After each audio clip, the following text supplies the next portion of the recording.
You on mute. Hello, welcome to another live episode of the O&G StrikeZone. Take 2. Right here on the Black College Sports Network. Bryan Fulford, Kelvin Rozier here. What up, yo? What up, yo?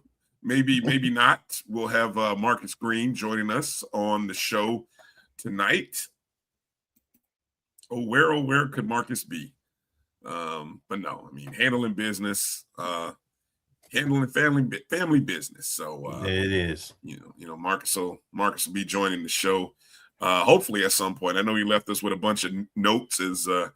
That's kind of what today's show is going to be, Kelvin. A lot of news and notes to talk about. A lot of things happening in our world and across the HBCU sporting diaspora as well. Yep, we got a couple of basketball games, one that's completed and one that's ongoing, and we got some coaching news, administrative things, some celebration bowls, some HBCU band trolling. Oh yes. Lots to talk about from the past 72 hours plus. Good to see the family joining us. I know it was a little bit delayed. Those of you who may not have, for whatever reason, the preview, I hit a wrong button. Let's just put it. I'm gonna keep it simple. It was supposed, our normal JBN Jericho Broadcast Network feed. The link wasn't there for whatever reason. Blame the user error, and so now it should be up. We should have people joining us. I know the folks who are joining via our O&G StrikeZone YouTube page or the Facebook page. Many of you jumped in, so we appreciate you for doing that. We will do some live look-ins, Kelvin. I think I got the SWAC TV set up, so that way we can maybe do some live watch parties type things with our men's basketball game that is happening right now. Let's go. The second half. Rattlers are leading by 10 against Jacksonville. So we'll talk about that. The ladies were up in Gainesville today, and not a terribly bad performance. I mean, we've seen worse performances that made us blush, but we actually, as I tweeted in our text group, Kelvin, if the game could have ended in the first quarter, we'd have had an upset. If it was they play 4 quarters. They play 4 quarters. if it was a field, we all be drunk. Yeah. If my aunt didn't have what my uncle had, all that good saying goes, man. Yeah. But I will say that there appears to be some growth and a new face. Liv said we had a player make their first appearance today. Correct. Who was that, Kelvin? Who was that who made their debut today? You would make me. I think I still got it up. Liv, since Liv put it in the chat. Liv, we always appreciate Liv jumping in. We got the queen of Blondie basketball. Blondie. Jackson. She said Jackson. No, I'm talking about Liv. Oh. Licking fly as always, Liv. The best follow on Instagram. That's all I'm gonna say. And Twitter. Jackson. There you go. Yeah, she went for 12, I think. Camille Jackson. Oh yes, Camille. Yeah, Camille Jackson. I remember the little bit of hype regarding Camille coming in. So, but we'll transfer from Miami of Ohio. Appreciate you, Liv. So hopefully we're getting a little bit closer to being. The ladies are still looking for their first win of the season. And the guys got a win early a couple days ago. Added a game against Albany State on Monday. Got a 93-77 win. We'll talk a little bit about those two games here coming up a little bit later here in the show. Let me just roll through a quick through a few the roll call real quick while we got some folks in early. I know Bull is in. What's up, Bull? Basketball season. Yes, sir. Okay. Good to see you, Bull. Thanks for checking in. Meredith checking in as well. What up, Meredith? Mary 305 coming in. Hey, Auntie. See you, Meredith. Demetra checking That's in. That's my dog. Iria checking in from the Carolinas. What's up, Iria? Good to see you. Zeke Love checking in as well. What's up, Zeke? Zeke checking in. Hollow, good to see you, Hollow, as always. Hollow. Kevin from Tally. Kev from What's up, Tally Kev? checking in. Marvin Allen checking in. I don't know. Liv's asking, why is the title "Good Things Come to Those Who Wait"? I don't know, Kelvin. Why would we call it such a show? I have no idea. What are we waiting on? Something ain't been announced? I don't know. Liv, I said the same thing. Look at young Kelvin. Look at young Kelvin. Look, I'm about to call you by your name. Not young Kelvin. See, he didn't even show the haircut. Wait a minute. I'm a young tenderoni.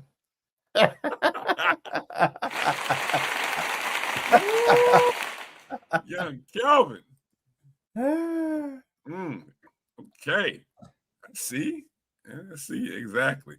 Marcus, good to see you, Marcus. Hope what's going on? Georgia. Thank you for being a JBN subscriber, my brother. Mary, let's see. Oh, what's up? Alyssa Wilson. No, she didn't change the name. Doctor. Put some respect on her name. I know. She stepped up. Appreciate you, Doc. Thank you for being a JBN subscriber. Thank you for checking in. Lil Baby also what's coming up, in. Baby? What's up, EA? Yes, EA. Yep, game's on now.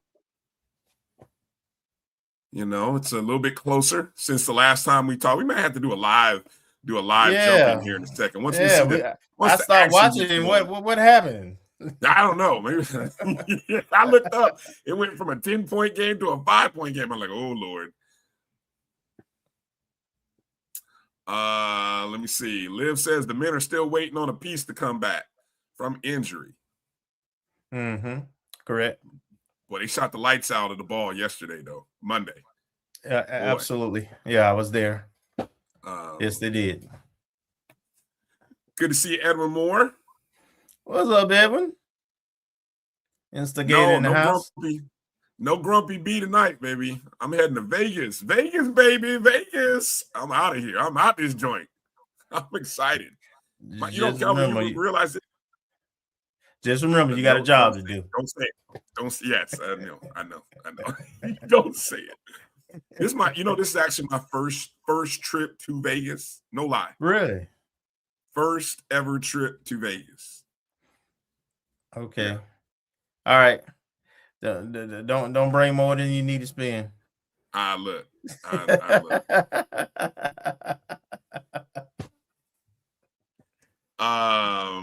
Leah was talking about my my petty A&M alum. I just, recent events have caused me to, claim where I'm from. So I just gotta, Yeah, see, Kelvin actually beat me to the fresh cut. I ain't got no earring though. No earrings. I will be taking the earrings to Vegas, baby. We'll be taking the earrings to Vegas. Make sure they real. If they're not gonna take them. They'll be highly disappointed if not. I don't know. We might have to look. I don't have credit cards. That's the one good thing. No credit cards. Let's see if we can do a live look in here while we're here. I'm gonna see do a live look into our SWAC TV feed of the game. Not really sure how this will come across via the feed here, but maybe we'll do a little watch party here with everybody. Let's see. Yeah. Let's see if this works. All right. There we go, folks. A little live watch party right here on the O&G StrikeZone. Just a little bit of time here as you can see the men are up 51-44. I think we're coming up on a TV timeout here, under 14 timeout, so we'll hold on to it for as long as we can. And we were up double digits most of the last, I guess, 8 to 10 minutes of the first half, and then at halftime, and we had very balanced scoring.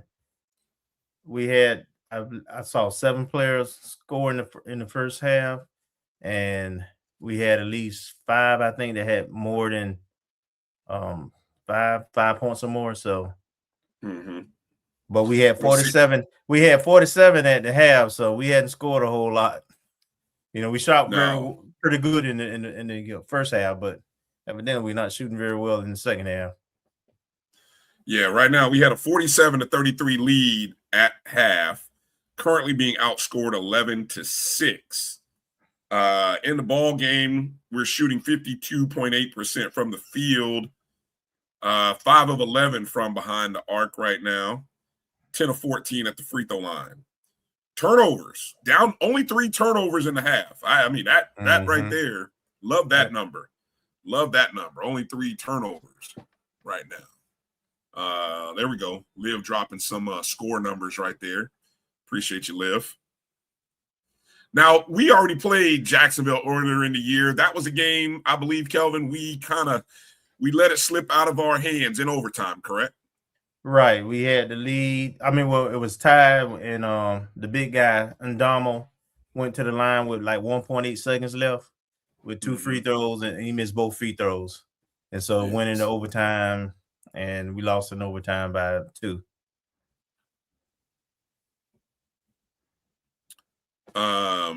I want to see how quickly. Let me see if I can pull up the numbers from Sanders for yesterday or Monday.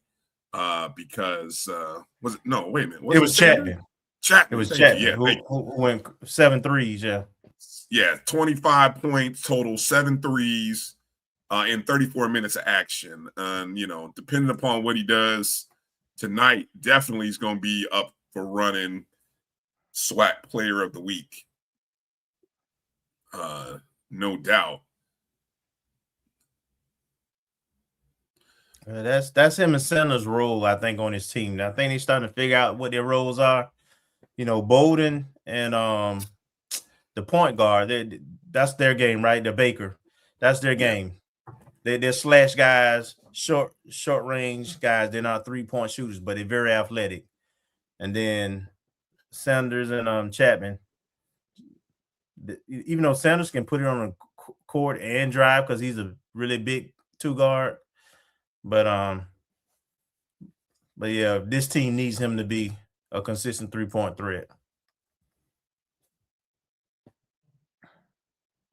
Liv saying a kid from UAPB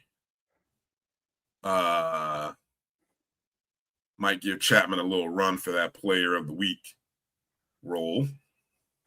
But I think if I remember correctly, so they play Monday. Timeout I mentioned. Oh, it's under 12. You know what? I forgot. It's the women's game where my timing is off. It's the under under 16, under 12. So here's the TV timeout right now for the men. So we'll come back when they come out of the break.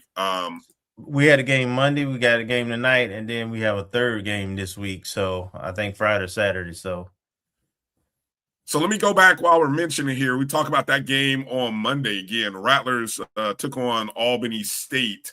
93-77 was the final score. That's the first win in the Lawson Center for Coach Ward. Of course, don't forget the first win of the year came down at that HBCU Hoops Classic in Orlando. This was the first home win. FAMU was up 47-35 in the first half, ended up closing 46-42. Of course, the key stat line, Jordan Chapman, 7 threes, 25 total points in the victory. He also had 6 rebounds. Antonio Baker added 19 points, 7 assists, 5 steals. Anquan Bolden Jr. added 14 off the bench. FAMU had a total of 32 rebounds in the game, out-rebounded Albany State 32-25. And I will say this, Albany State as a D2 did not look, from a size perspective, did not look small compared to us. I think we had obviously the advantage in the middle with the big fella, but I mean Albany State had some players, but just from I haven't watched them all season, but just off the little bit I saw. Yeah, and then we're coming off like a couple of back-to-back wins, and from a size standpoint, they had a couple of guys who could match up. That was by far our best shooting game. We shot over 70% from the free throw line, 44% from the 3-point line, 57, almost 58% from field goals. So we had 11 turnovers. It was a very solid game, particularly that second half was when we pulled away, because this team really is built on defense. Mm-hmm. This is a more defensive oriented team. However, the key for them is going to be having consistent 3-point shooting, because they only have a couple of guys that have shown that ability. Yeah. This is an interesting stretch. You don't see very many college teams go through let me see if I'm doing the math here, 4 games in 7 days. Game on Monday, game Wednesday. I'm sure they will get on the plane, if not probably in the morning. The plane. I hope it's a plane. But anyway, okay. It is. They're playing at Tarleton State on Friday, which is in Stephenville, Texas, which I don't think is far from the Dallas area. From what I'm familiar with, little geography I know of Texas. And then they play TCU on Sunday. So again, that's 4 games. Am I doing that? Am I doing the math on that right? Is that 4 and 7? Mm-hmm. That would be. Yeah. Very, very rare scheduling here. So, but they had 2 weeks off. Yes. Well, after that, then they'll have a week off before they play. They'll get the whole Christmas week off. They'll play Georgia Tech on Sunday, December 28th, and then that's it. And then it's time to get in the SWAC play, starting with Bethune. Before they went to the Orlando tournament, I think their last game was like November, 17th or something like that. So yeah, they had a stretch. They had a stretch of about a week and a half off. Yeah, it's just unusual to get 4 games in. It is. It feels weird to say 4 in 6 days. I mean, that's very odd scheduling. And you talk about being prepared, but more important, guys being conditioned, guys being healthy. I mean, that's the biggest thing. I think these guys will be fine in terms of playing. The question is that last game on Sunday, that's the one you're going to look at and say, what is our conditioning? What is our health looking like? Because that's the last game of the trip. And I'd like to, it'd be nice to see if we walk into that game against TCU with a 3-game winning streak. It would be. And Also, I think for this particular team and the coaches, everybody being so new, I think those first 2 wins were important just to get the taste of winning. No matter who it was against, the caliber competition, you needed the wins, and they seem to be growing and improving. Yeah. And there will be at least 1, maybe 2 more pieces when conference play hit.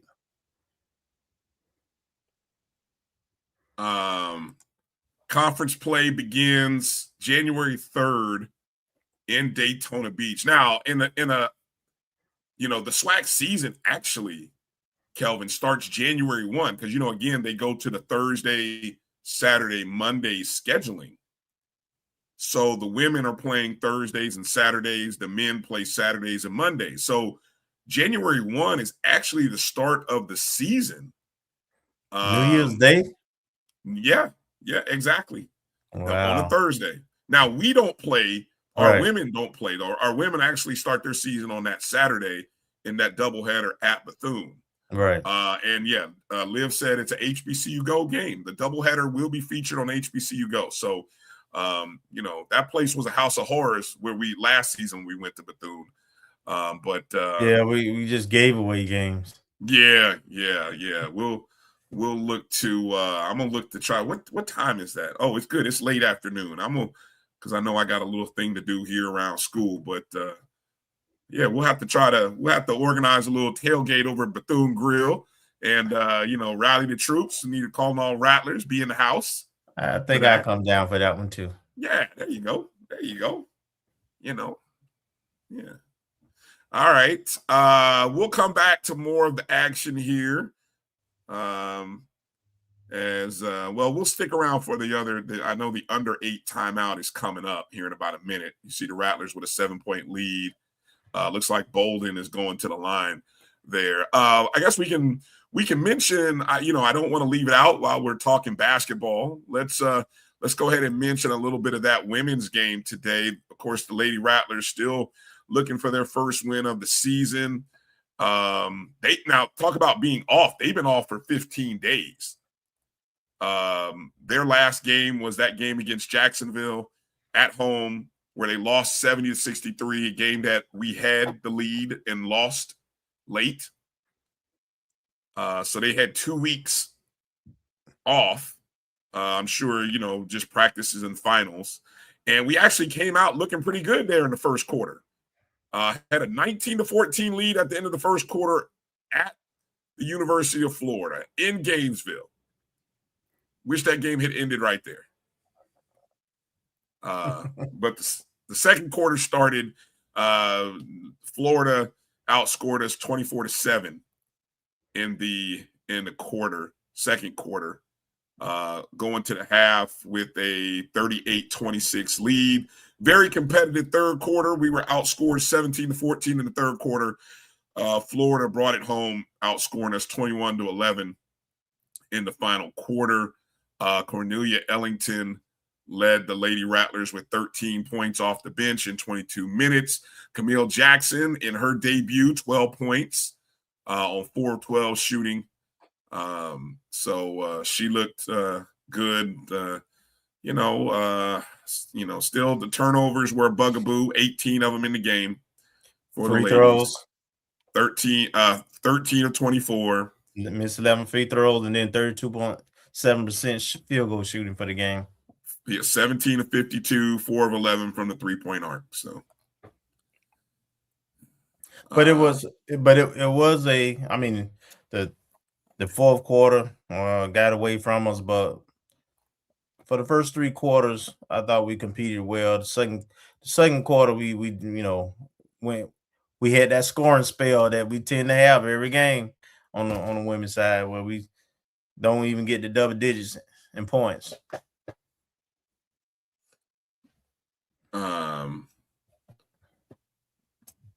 Did I miss while I was talking, did I miss the dunk? I guess I must have. We both did. Okay. Sorry. Glad you saw it, Erie. I missed it.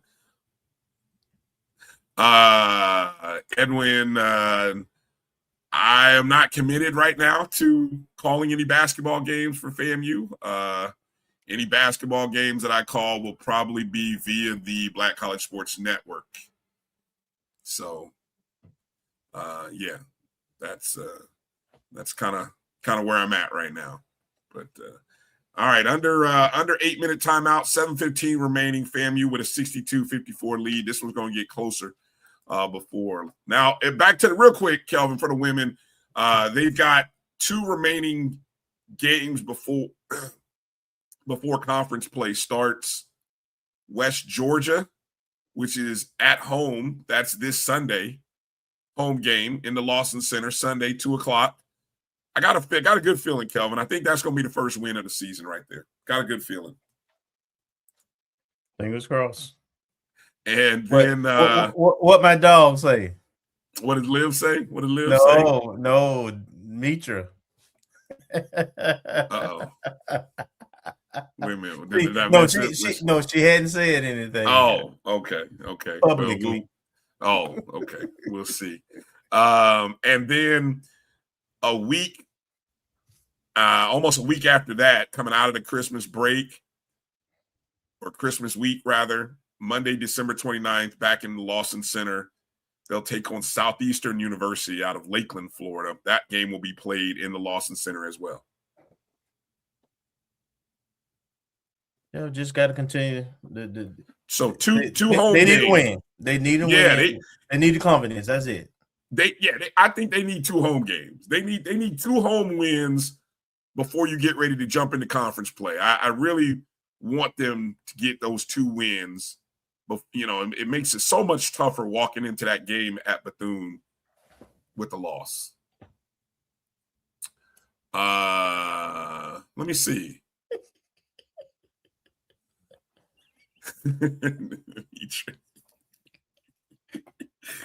Let's see. Has FAMU ever broadcasted basketball games? What is he talking about? What do you mean broadcasted? They're on now. They're on now.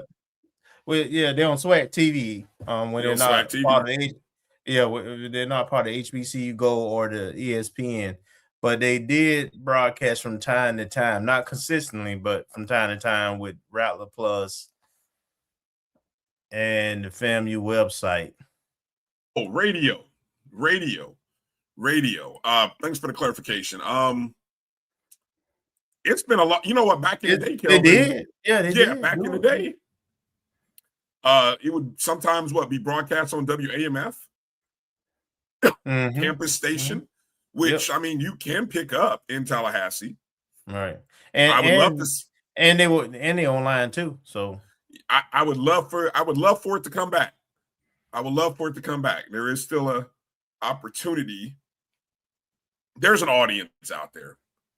Because not everybody likes to drive and watch YouTube at the same time, or drive and watch SWAC TV. There's some people who are the technology is there. There's no real extra cost for it, so it doesn't make any sense not to do both.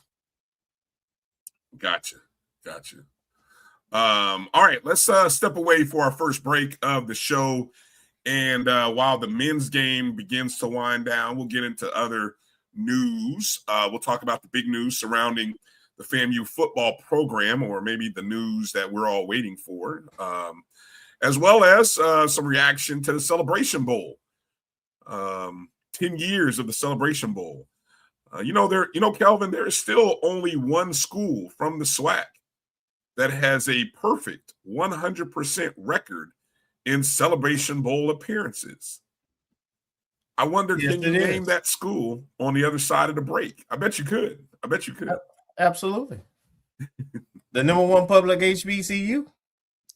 Boy, them folks hate me when I point out the obvious. It's always they just hate when you just point out the obvious. But you ain't doing nothing. You ain't got no haters. There you go. I'm just I know I'm an alum from Petty A&M, but I just sometimes I am factual about some things. All right, let's take that first break. We'll be back right after these words. You're watching the O&G StrikeZone right here on the Black College Sports Network. We'll be back in just a moment. This is Bryan. Bryan Fulford. AD Drew and I are co-hosts of the BCSN Sports Wrap. We talk about all things related to HBCU athletics. From the games, teams, coaches, and fan interest stories, we cover it all. You can find our shows on Facebook at BCSN Sports Wrap, YouTube at MyJBN Online, and everywhere you listen to podcasts like Anchor, Spotify, Google, and Apple Podcasts. You can also find the show on the Jericho Broadcast Network's app. Make sure to download. We look forward to you joining the conversation and being a part of the show. From cancer care to accidental injuries to cardiac care, we all know that there are times that you can't control what happens in your life. But with Globe Life Family Heritage, you can be prepared to weather the storm when it comes. Call Dr. Beverly Eagle Rogers at 877-300-8269 or visit the website at globelifefamilyheritage.com.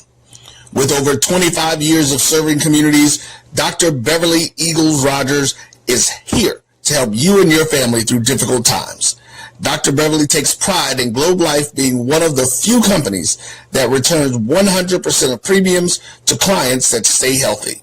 So for more information, call Dr. Beverly Eagle Rogers at 877-300-8269 or visit the website at globelifefamilyheritage.com.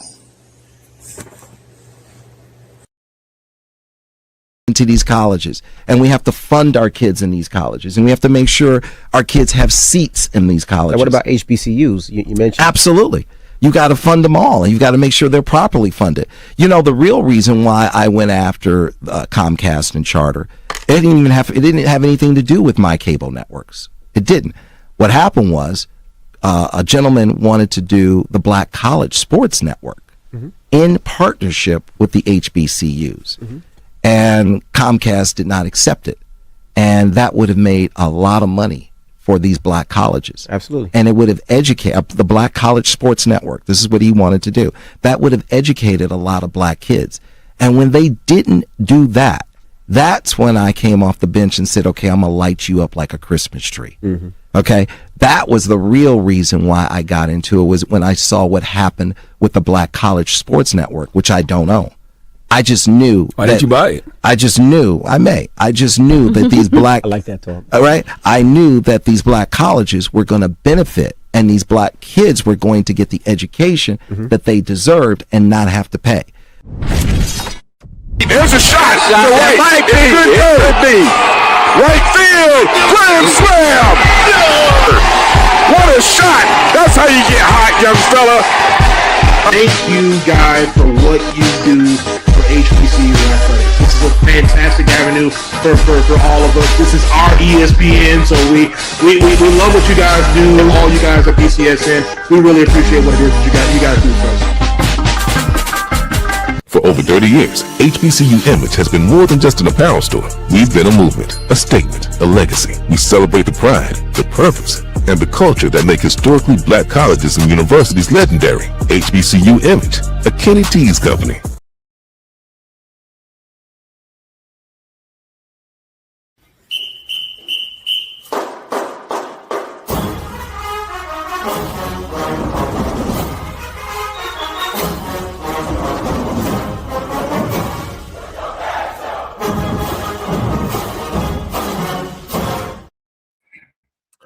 All right, welcome back to the O&G StrikeZone.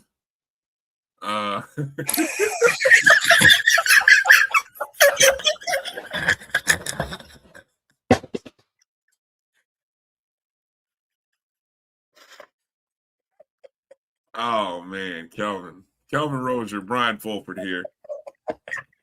If you know, you know. That's all I'm gonna tell y'all. Just Kelvin's a fool. Kelvin's a fool, boy. I tell you what. Hey, man, you can't make this up. I was just looking at a score update. St. Louis is beating Bethune-Cookman right now, 54-21. Smoking them. I don't know. Bethune must be missing like 10 people right now. I don't know.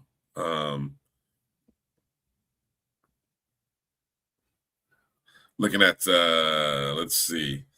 Live action here. FAMU 7.5 point favorite right now. Live action. Might try to catch a little bit of that action here.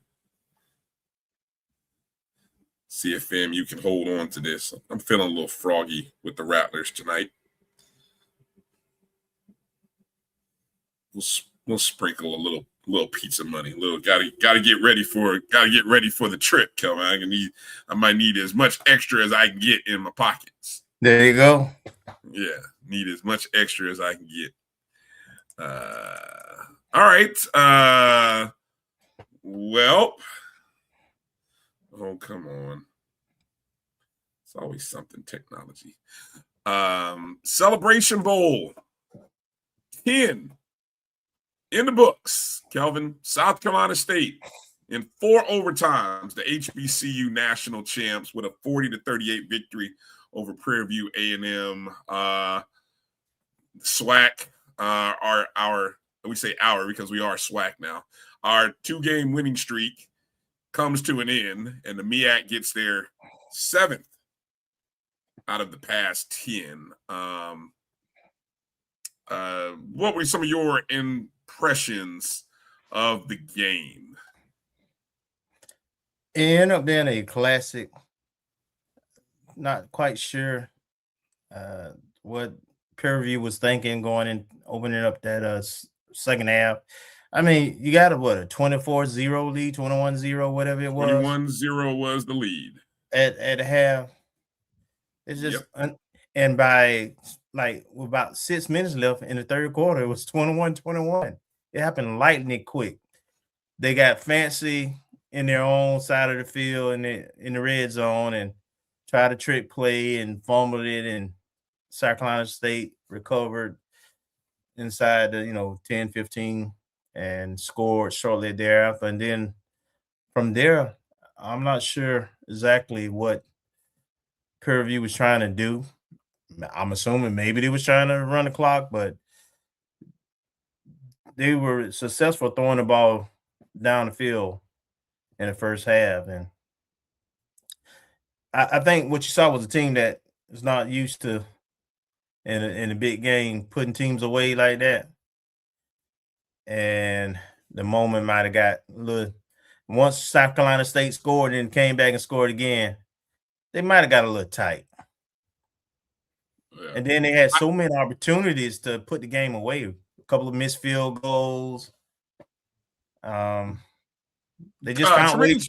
They just found ways to lose that game, to be honest. Tremaine Jackson said post game that really the adults, we talked about people getting tight.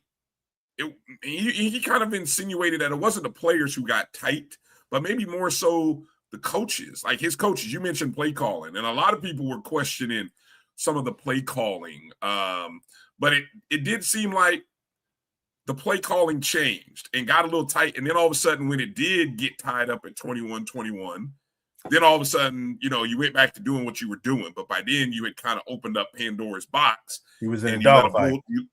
Dogfight, literally. You let a dog in, and all of a sudden, now you got a fight on your hands. And look, you can talk about the controversial or non-controversial, depending upon how you want to interpret it. The 2-point conversion in the fourth overtime, but had had Prairie View made the field goal, right, in the end of the double overtime. And really, I go back, and I mentioned this on Sunday's show. I actually thought I hate to say it, we can think about plays outside of the main play, but it brought me back to FAMU at Jackson State a year ago. And we have a lead. We're on the verge of knocking them off in their own place. And we called 2 of the dumbest plays that I think we could have called in that particular situation. And then it yields a sack, strip, scoop and score. And just like that, but in the end, you're saying, why did we call that play? Well, what I'm talking about is Prairie View right after they get the interception in the second overtime, go to the fumble. Well, no, they get seven yards on first down. And then on 2nd and 3, instead of running the ball, they pass. Yep. And then on 3rd down, when you come back to the run, you lose 4 yards or 3 yards. Now, had you not lost those 3 yards, or had you gained a yard or 2, or maybe even gotten a first down, your field goal kicker doesn't miss a 38-yarder by a foot to the right. That's what that game of inches that we talk about, and that's how crazy it was. Yeah, when you're in games, one team had been in that game last year and didn't finish, and once they got back in this game, they took advantage of the opportunities, and that's basically what I saw. I think Prairie View was the better team, at least that day they were. Mm-hmm. But once the game got tight, they looked like a team that was there for the first time. Yeah. And that wasn't the only controversy with the weekend's activities, because that band thing was the way that played out. It may be a lot more folks who don't participate if that's how the judging gonna be. Look, I told you my conspiracy theory about Southern anyway. A lot of people did. You're right. I just didn't know when you go back and look at the video. I didn't know it was that bad. I mean, I saw one example of somebody falling, but I didn't know there was like 2 or 3 instances, and it was like, wow, really? Yeah.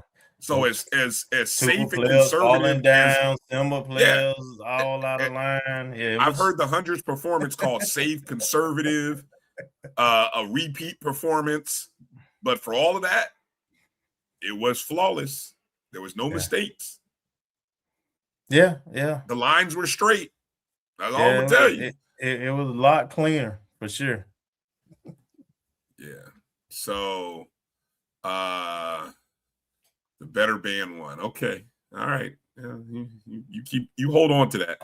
You enjoy that. Enjoy that trophy. That's all I'm gonna say. We knew what it was before we walked in there. So I'm gonna just leave it at that. The attendance numbers, Kelvin, 26,703 from the Celebration Bowl. You can kind of see a little bit of the history. I'm gonna move that chat thing. You can kind of see the history of the attendance numbers. What would you attribute? Again, last year and this year, no break in between the SWAC championship game and the Celebration Bowl. What would you attribute the decline in attendance to? The team, particularly Prairie View versus Jackson State, participating in it. I mean, one has a coach who paid for tickets for people to come and was begging people to come to games. And then, Texas is not like a 4-hour drive to Atlanta. So some folks had made a trip to Jackson. And I just think that ultimately that was the biggest difference. Yeah. It was a tough ride for people who had just made the trek to Jackson, Mississippi for the championship game, and then have to turn around and either go back home and then go to Atlanta, or which is probably what most people did. So yeah, it did create challenges. But hey, I always say it's a once in a lifetime opportunity, potentially. And don't assume that you're ever going to get back, or that you'll get back next year. Right. As we have learned over the last 2 seasons, there's no guarantees. Right. There's no guarantees. So you gotta go and seize the opportunity and be a part of it when you can. Absolutely. But I am told that the Celebration Bowl will have a similar schedule next year. There won't be a break in between the games. Now that they've expanded the playoffs for the FBS, the Bowl Championship Series. Now that they that money is there now for that, and they want to create more playoff games, then they're going to push us up a week. We're here to stay for now for that. And the last thing, attendance numbers. Viewership numbers came out just earlier this morning. 2.3 million eyes, which at its peak, you had 3 million people, and I bet that peak was in the fourth quarter. The last hour was probably the peak viewership of the game. Best numbers since 2022. Definitely increased from last year. So I applaud HBCU Nation for watching, for making sure that we watched. That's encouraging, considering there was another bowl that came on, I think, that same day in LA. And all I remember is there were some tweets going out and people complaining about how dead the bowl was. I didn't see what the attendance numbers were on that LA bowl, but I think that bowl is going away. So, yeah, those are solid numbers, and we had a matchup where there wasn't a clear favorite. So from a competitive standpoint, for true football fans and HBCU fans, it was a compelling game to watch.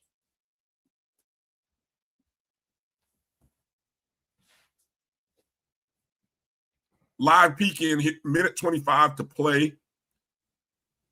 FAMU with a 6-point lead. Just had flashbacks to losing a game the other day because of press breaks. So I was worried that we weren't going to be able to break that press there. Oh, Jesus. One-on-one, that's when we get in trouble. And then don't get back on defense. Yeah, that's the one thing. Move the ball.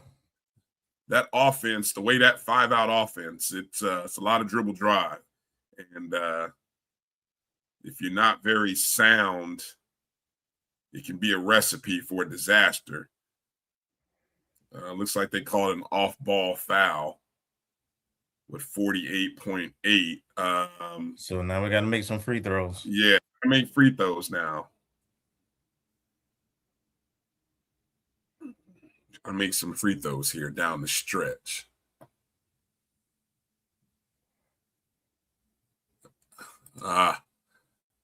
Viamet says too similar. Oh, too they similar to fouled that a game. big man. They got to take him out. Yeah, you're right. That's Ndame. They got to take him out.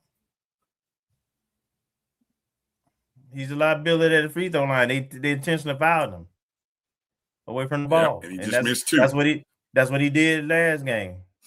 You got to get him out of there. You got to get him out of there.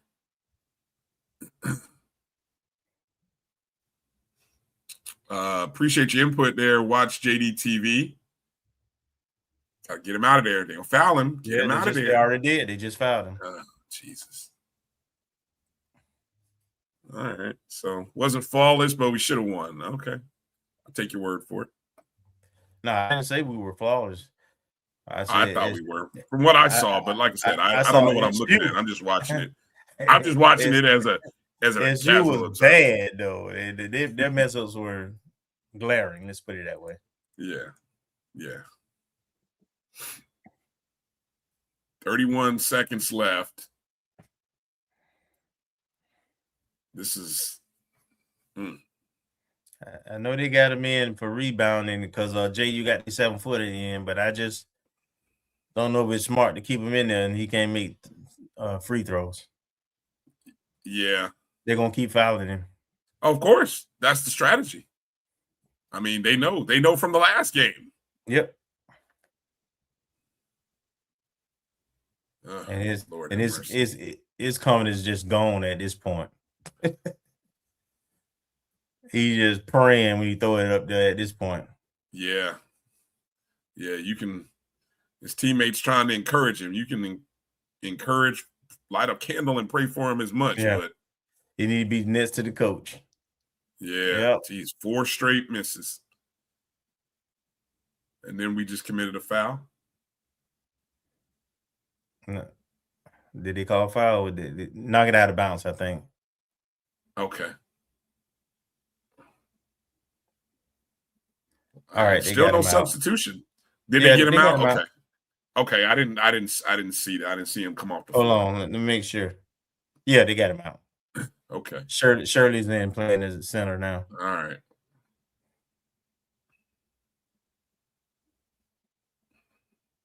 Well, 28.1. Tough spot to be in here. I think JU's going to call a timeout here, no doubt. Just guard the 3-point line. Yeah.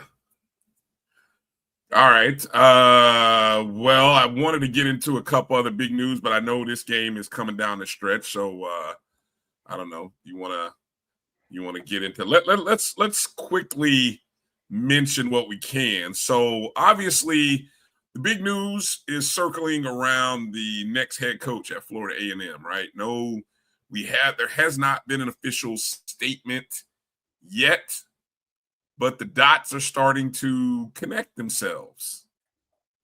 Of course, I don't know if you can call it a dot. Now it's a plotter.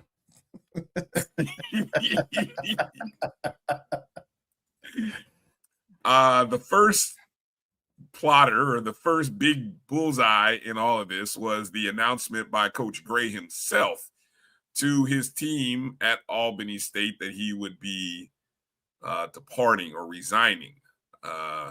And very, very nice of Albany State to acknowledge him, to thank him for getting them back to the top of the SIC, and to thank him for the work that he did in his 3 seasons there.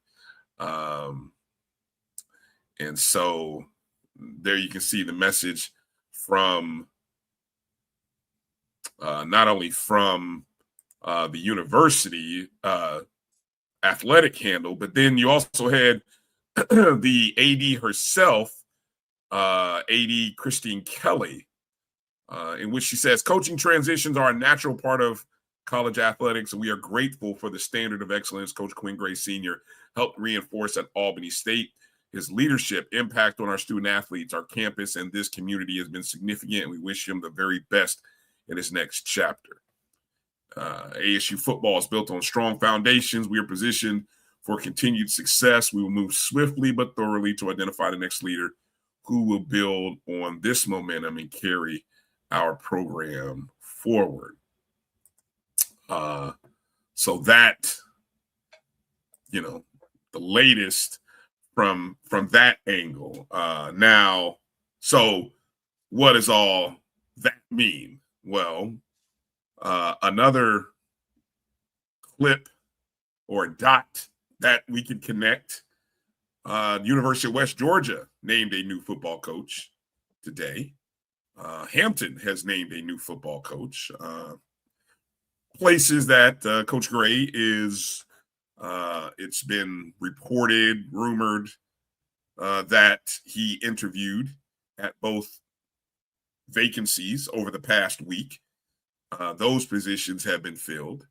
There was a planned Board of Trustees meeting for tomorrow, but it got rescheduled.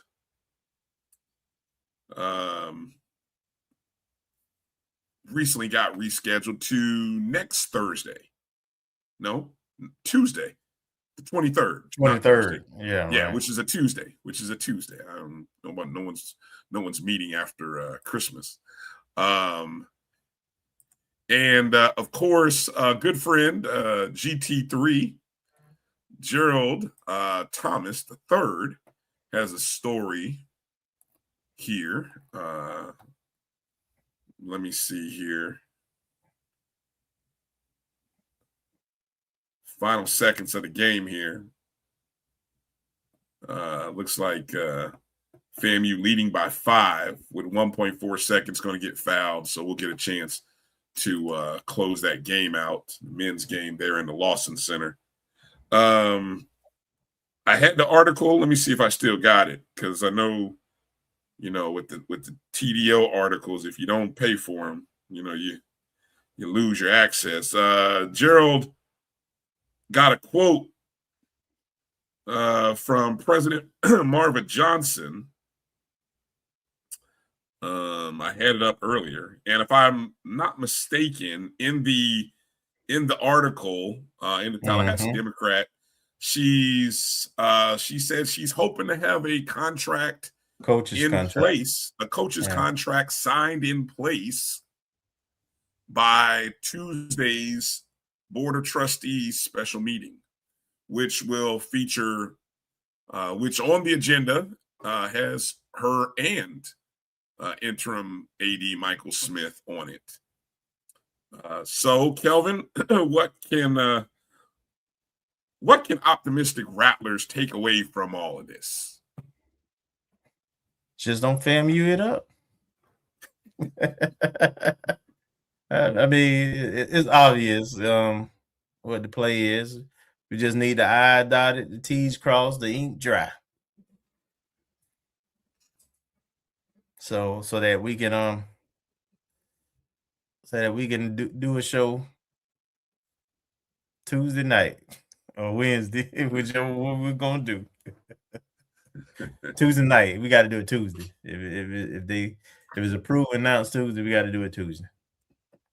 Well, I got to see what we'll have to play that by ear, because I'm back on a red eye Tuesday night. So obviously coming from West Coast time, I don't know where I'll be when all of that takes place. So we'll have to. But I'm sure I get on deck, Keith. Yeah, Keith, be on deck. Be on call, Keith. We're telling you now. Be on call, Keith. Be on call. But final score from Lawson: FAMU 72, Jacksonville 65. The Rattlers 2 wins in a row at home, and first D1 win. Yeah, first exactly correct. First Division I win of the season. So that's a positive. And then we will travel to play Tarleton State on Friday. That game's on ESPN Plus. I've already seen it up on the ESPN app. So if you got ESPN app, it'll be there. But congratulations to the men on getting that win. And continue to stack W's. That's all you can do, right? Stack W's. Yeah, absolutely. Beat the teams on your schedule. Yeah, exactly. Avengers Unite. There it is. Good stuff. Well, I will say it is kind of interesting out in, I've heard various reports and rumors. Let's talk about terms of the contract and what would you hope it is, because I've seen some interesting things in the marketplace as it relates to contracts, and I'm gonna let you speak on. I'm gonna try to pull up I know we just saw the contract terms for Southern's new coach, Marshall Falk. And I want to find the terms. That's pretty aggressive contract there. I think he's $400,000 a year for 3 years. 1.2 million, and that's just the base. That's not including any incentives. But 3-year. So here it is. I got it here. 3-year deal worth up to 1.2 million, paying him around $400,000 annually, plus a $950,000 assistant pool. Makes him a high earner in HBCU football. In FCS football. FCS football, yes, definitely does. And of course, I know there's been reports about Southern still. I don't know how much on the books the previous 2 coaches are still, but I think one's supposed to come off. They get a lump sum payment in January. I think that's what I saw. And then the other coach is kind of doing a reassignment thing. So he'll be on the books from somewhere else. Reading right here from HBCUGameDay.com, Falk's $400,000 annual salary ties him with Norfolk State head coach Michael Vick for the highest publicly reported salary. Very important that it says that, highest publicly reported salary in HBCU football. That figure puts him $100,000 ahead of South Carolina State head coach Chennis Berry, who I think by far and away right now, you'd have to say if you had to rank head coaches among HBCU schools, I think you'd have to say he's number one. I mean, I don't know. Maybe you could argue it, but I would put him at number one. Which is going to fuel a lot of talk in our spaces regarding worth and value. He already started that, as a matter of fact, after his post-game comments. He did. He did. Go ahead. Yeah. Just reading some more in the article, Berry addressed that tension directly after winning the Celebration Bowl, where at the podium, wearing a championship hat, he spoke candidly about what he felt was limited media attention this past season, in which, as he pointed out, other schools, other coaches were getting more questions than he, or even maybe a Trey Oliver, who also was a championship winning coach. So where do you stand? What terms of the link, terms of the contract, where would you terms of who estimate see Marshall Faulk? In terms of the Gray contract, what I don't know, we both have. So 3 years with 3 years with an option. Makes sense. I prefer 4, but 3 years an option is fine.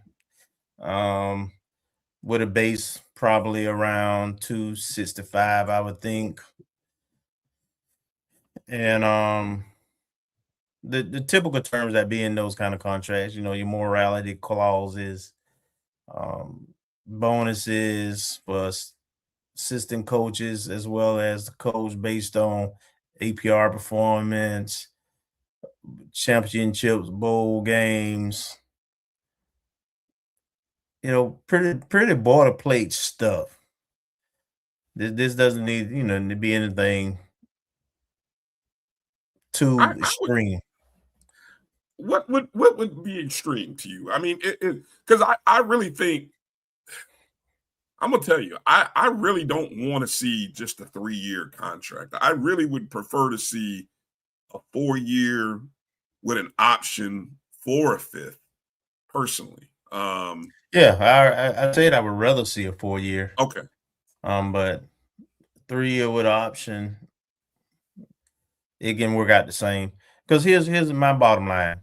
We went through the exercise last week talking about the coaches at the D2 level who transitioned to the FCS level, and 2 of them played in the Celebration Bowl.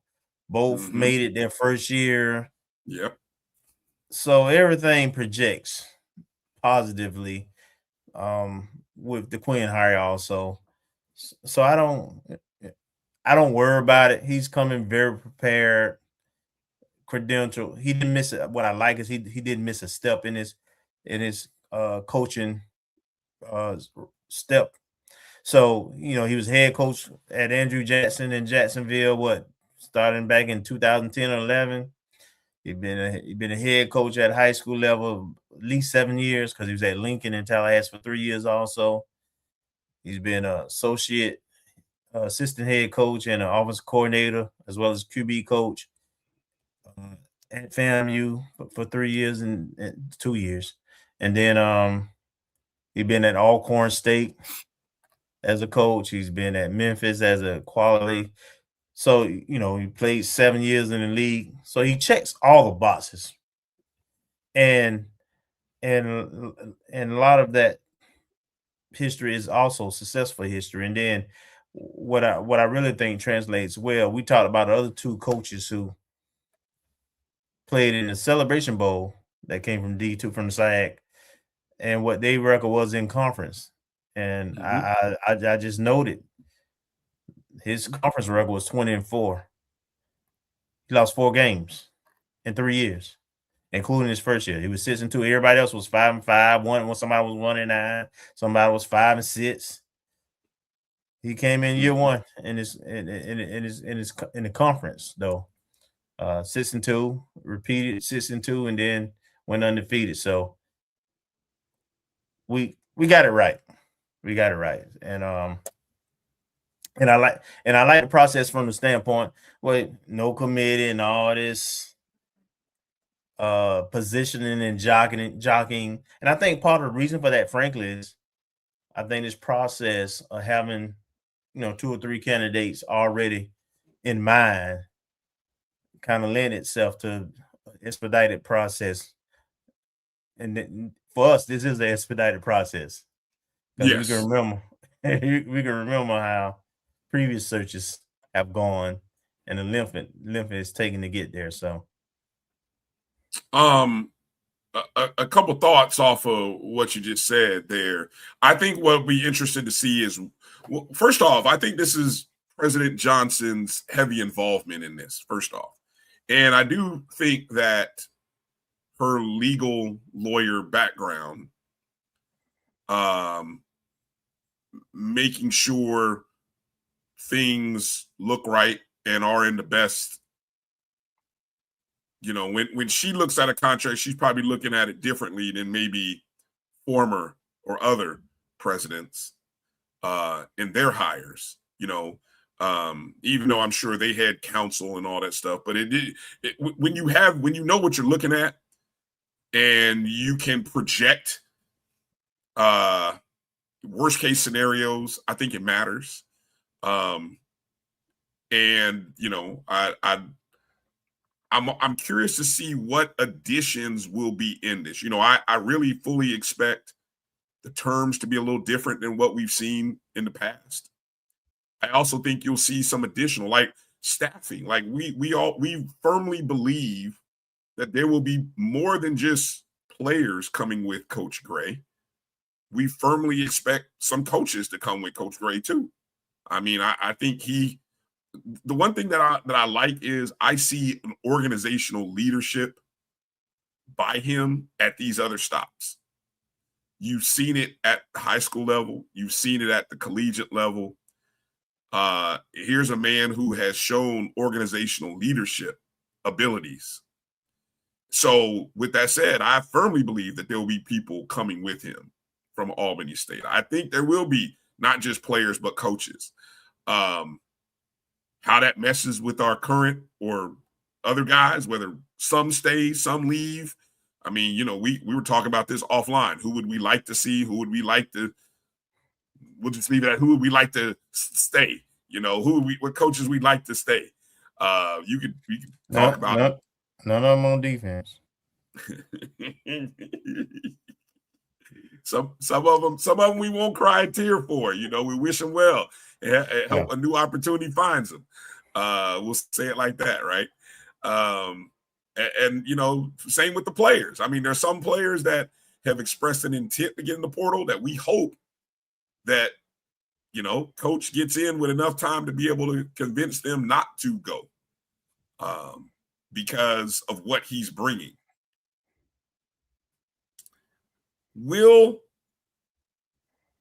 In this world of college football, one of the things that I think will be interesting to see is,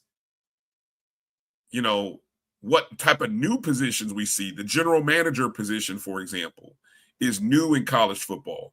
I don't know. There are a few HBCUs that do have it. For example, Tremaine Jackson over at Prairie View has a GM. He's got a guy. I don't know. I don't know about all the other HBCUs in the SWAC. And I only know about Prairie Views because I met him at SWAC Media Day. There might be a couple others, but I think that is something that hopefully he has, or that hopefully comes, because you need to have it. This day and age, you got to have it, right? Although I'm curious what that looks like at our level, but I want to make sure. I hope that they make sure that he's able to have a good enough salary pool to hire experienced coordinators and a quality support staff, even to be able to give money to the GAEs and get those numbers up. Coach Simmons did have that kind of setup, and we won a lot. So we have to invest. You're correct. Yeah.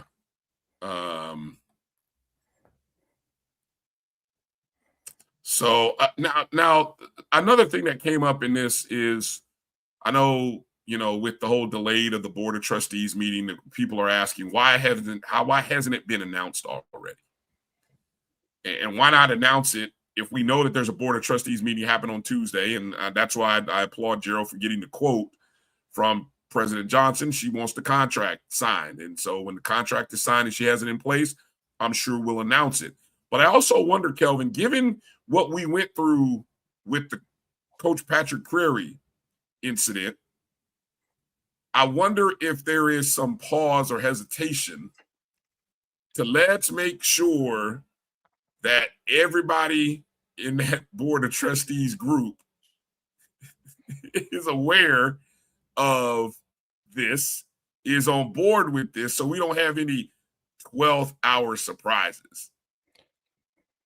Is that a realistic concern, or you think it's just?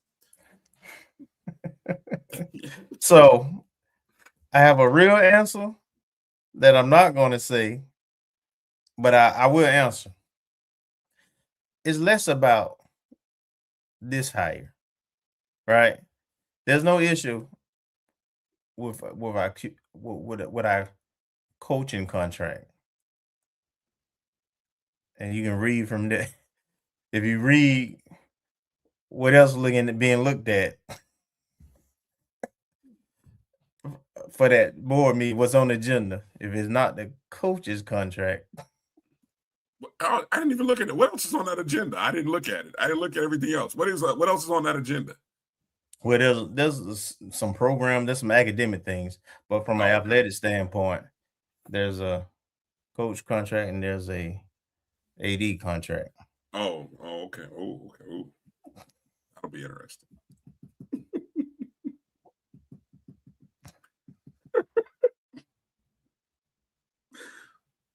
Look, they had already gave him. Look, okay. All right. Well, what I always talk about when we talk about athletics, FAMU athletics, nothing is routine. What? Nothing is routine. Nothing is routine.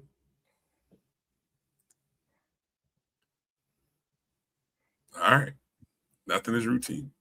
Hopefully this will be, but like I say, it has nothing to do with the coach's contract though.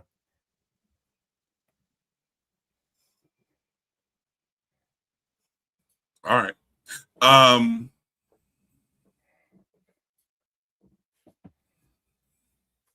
EA, you're asking questions that you're asking sound, solid questions. I don't know. That's a great question. So we always say we don't duck no smoke around, If anybody know the NAA president and can get her to answer the NAA president email, trying to get on the show, and we would definitely ask that question. EA reached out a couple of times, got a response once way back in August, hadn't heard nothing since. So come on, it's December. Artisha. December, Kelvin. Come on, Artisha Pope. Come on, O&G, and talk to the Rattler Nation.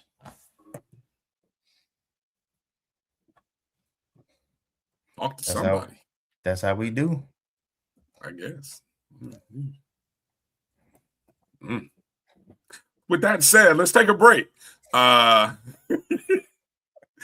take a break. I don't know if you saw the highlights, but a FAMU commit, or at least he was, maybe still is, hopefully he still is, a FAMU commit won a state championship. Maybe a few guys won some state championships. I'm supposed to be going through some, I love Marcus when he passes off information as if I can kind of understand all of it. But, I got notes here, Kelvin. I'm not really sure what I'm looking at in all these notes. So we will try to I'll parse through what I can parse through. And, this is why we need Marcus for these segments. Because this is like, asking a guy who's never changed a diaper to, hey, watch my kid, watch my infant. And, if he happens to poop, I need you to change the diaper. And I'm like, but anyway, we'll do the best we can here on the other side of this break. You're watching the O&G StrikeZone right here on the Black College Sports Network. We'll be back with you in just a moment. Hang tight after these messages. This is the Dean of the College of HBCU Sports, Kenyatta Cavill of Dr. Cavill's Inside the HBCU Sports Lab with Mike Washington and Charles Bishop. Come mix it up in the lab where the course lecture is in session every Tuesday from 6 o'clock p.m. Central Standard Time on Facebook Live, YouTube, Spreaker, or the BCSN app, as we discuss all things about the HBCU sports culture, including exploring the week that was in the sporting HBCU diaspora, as well as the upcoming week of HBCU sports. With me, the Dean, the College of HBCU Sports, on Dr. Cavill's Inside the HBCU Sports Lab with Mike Washington and Charles Bishop. Course lecture dismissed. Looking for the ultimate cultural experience of 2026? The Zora Outdoor Festival of the Arts is where you need to be. From January 30th to February 1st, Eatonville, Florida will come alive with incredible live performances. Immerse yourself in interactive art. Shop from over 80 vendors. Take a journey through history with a new virtual tour app. And enjoy family-friendly STEM activities. Plus, don't miss the unforgettable R&B tribute to the legends. This is more than a festival. It's a celebration of Eatonville's rich cultural heritage. Visit zorafestival.org for tickets.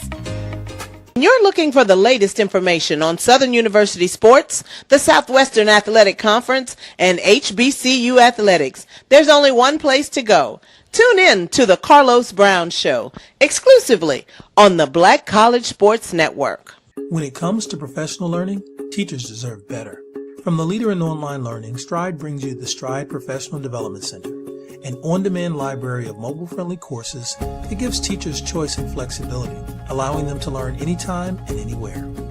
Our dynamic courses provide bite-sized learning and help educators advance their knowledge while also gaining professional development hours. It's time you take charge of your learning.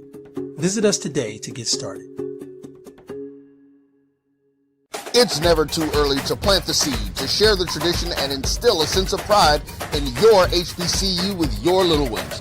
HBCU Pride and Joy Children's Boutique helps you share your school spirit with a wide selection of adorable kids apparel and accessories officially licensed from your favorite HBCU. Visit hbcupridejoy.com and follow us on all social media at HBCU Pride Joy on Facebook and Twitter. For over 30 years, HBCU Image has been more than just an apparel store. We've been a movement, a statement, a legacy. We celebrate the pride, the purpose, and the culture that make historically black colleges and universities legendary. HBCU Image, a Kenny T's company.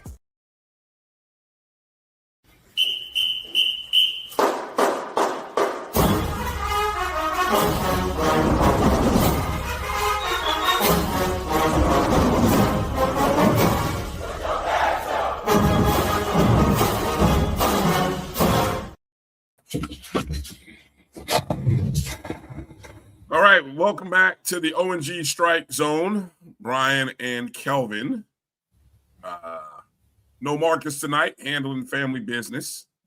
But we'll try to move forward on his behalf. Well,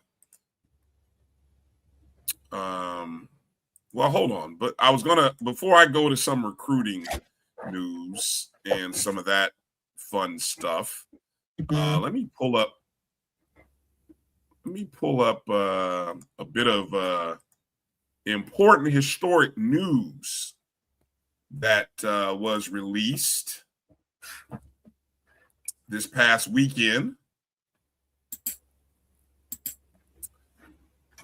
This comes via let me pull it up here.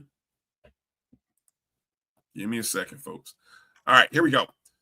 From the National Fast Pitch Coaches Association. Yeah. Congratulations to 2026 Hall of Fame class, none other than FAMU softball's Veronica Wiggins, joining UCLA softball's Kurt Walker, Denny Griffin, and Ken Erickson. Just reading from Coach Beal's Twitter feed, of course, Coach Wiggins being inducted into the 2026 NFCA Hall of Fame class. This is the highest honor within softball, and we are incredibly happy to witness this monumental moment. Coach Wiggins is the first African-American ever to achieve this honor. That comes from Coach Beal. FAMU is proud. I wanted to see if they had, I thought they had an article that they posted with this, but it's one on the FAMU site. It is on the FAMU site. Okay, let me quickly go to FAMUathletics.com. And while you're looking for that, very, very deserving. The legend that she is, the longevity of excellence that she has. And I hadn't looked it up, but I've seen a couple of folks reference that she may be the first African-American female coach, head coach. To what? To be inducted. No, I just read that. Beal, Coach Beal said that. She was. Yeah. She is. Of course, Coach Wiggins was the leader of the softball program from 1990 to 2020, where she led FAMU to 726 wins, including a 281-90 record. That's 281 wins, 90 losses in MEAC play. Her team dominated the MEAC in the 90s, winning 6 of the first 7 MEAC championships and won a total of 13 championships, the last one coming in 2017. Of course, don't forget the closing of the four-peat, the 14, 15, 16, and 17 team, and just how dominant that group was. And then, of course, there were also 8 NCAA tournament appearances. Those last 4 years mentioned, 14, 15, 16, 17. Also, 2009, 2006, 2005, and 1999 was the first year. Wiggins was a 5-time MEAC Coach of the Year.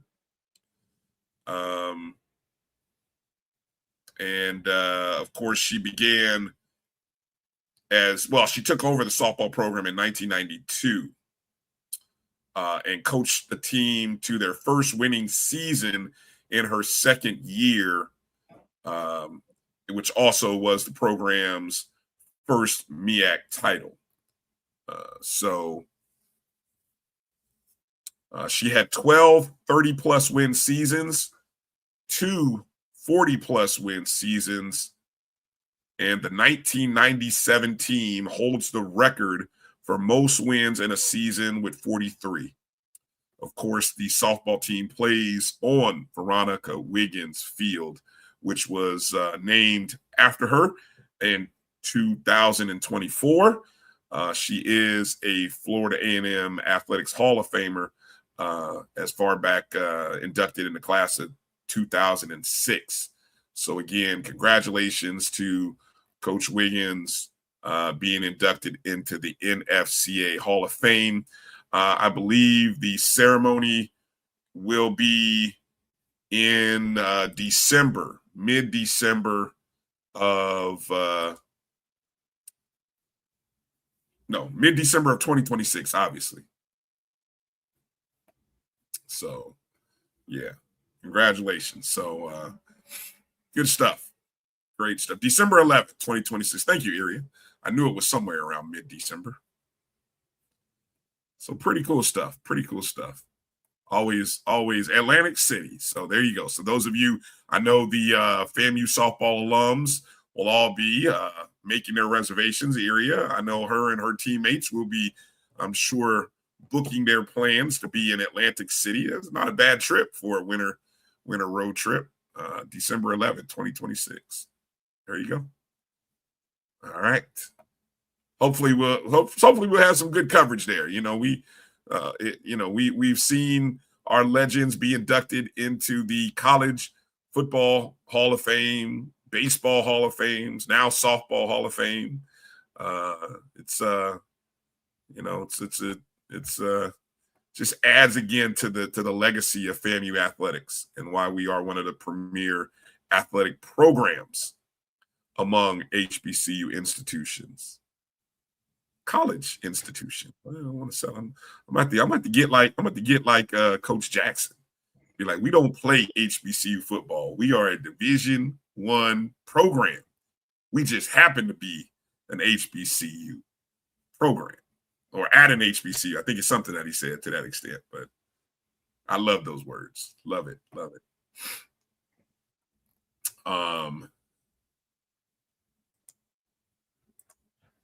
So I was mentioning, Kelvin, we were talking about recruiting here, and I was fumbling around trying to find the video I wanted to show.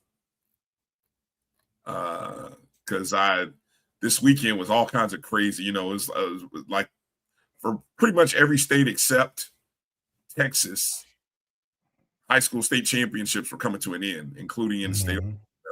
I saw some craziness happen in New Orleans, Louisiana. Saw some craziness in Dallas or in Texas. Saw some crazy happen. Even crazy happening in the old state of Florida, man. I mean, if you paid attention. But got to give a shout out to hopefully still FAMU recruit TJ Cole of Jacksonville Rains High School. Jacksonville Rains, who unbeaten, going into their state championship game, a rematch of last year's state championship game against Miami Northwestern, which coincidentally was coached last year by Teddy Bridgewater, if I'm not mistaken, right? Yes. Yeah. So this was a rematch of I think it's class, was it the 4A or 3A? Which classification is Rains and Northwestern? I don't know, man. They changed them things so much, man. It's one or the other.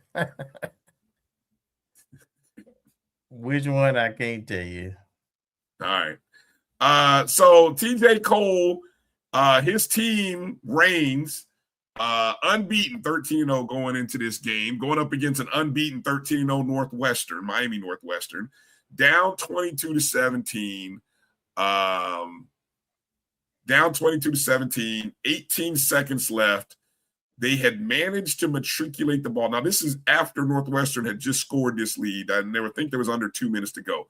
Cole and Rains managed to matriculate the ball. I knew it was 3A. Thank you, Tim and Ron Jab. Managed to matriculate the ball into the red zone. And on a 1st and 10 from the 18-yard line, we got some magic here for you folks. Always love it here. So let's go to the videotape, Kelvin. 18 seconds to play.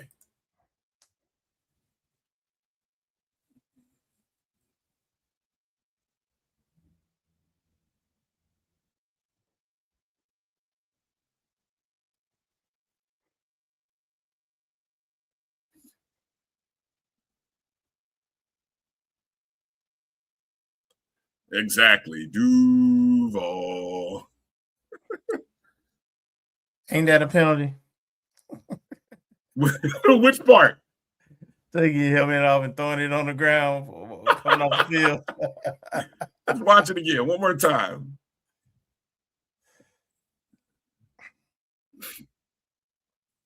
Great misdirection by Cole. And this was a game where Rains faced adversity. Then, There was some early turnovers.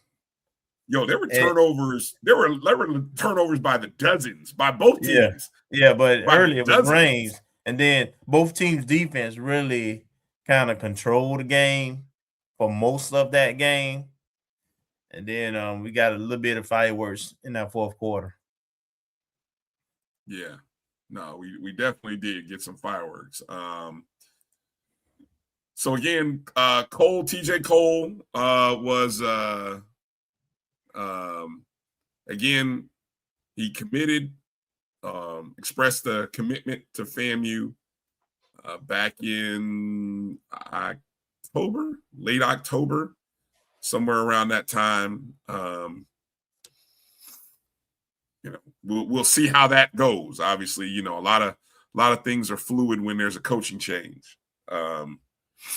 So we'll see how much of that holds. Obviously, the spring or the signing day won't come until February. And so we'll see if Cole is still on the plans or still on the list of high school targets for Coach Gray. Yeah. But it don't hurt that he's got a Jacksonville background. And he's a former QB too, who played for the Jaguars. All of those are positives, right? All of those are positives. All of those are positives in Coach's pocket. Let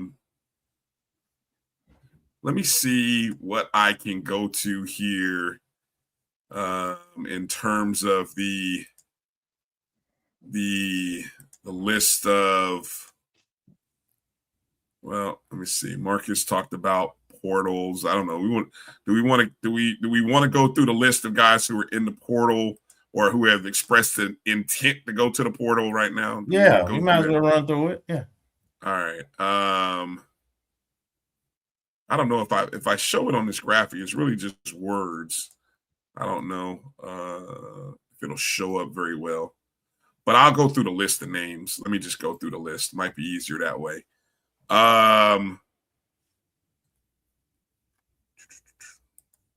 Give me a second. Maybe I can get the graphic to show. I never know. We'll see here.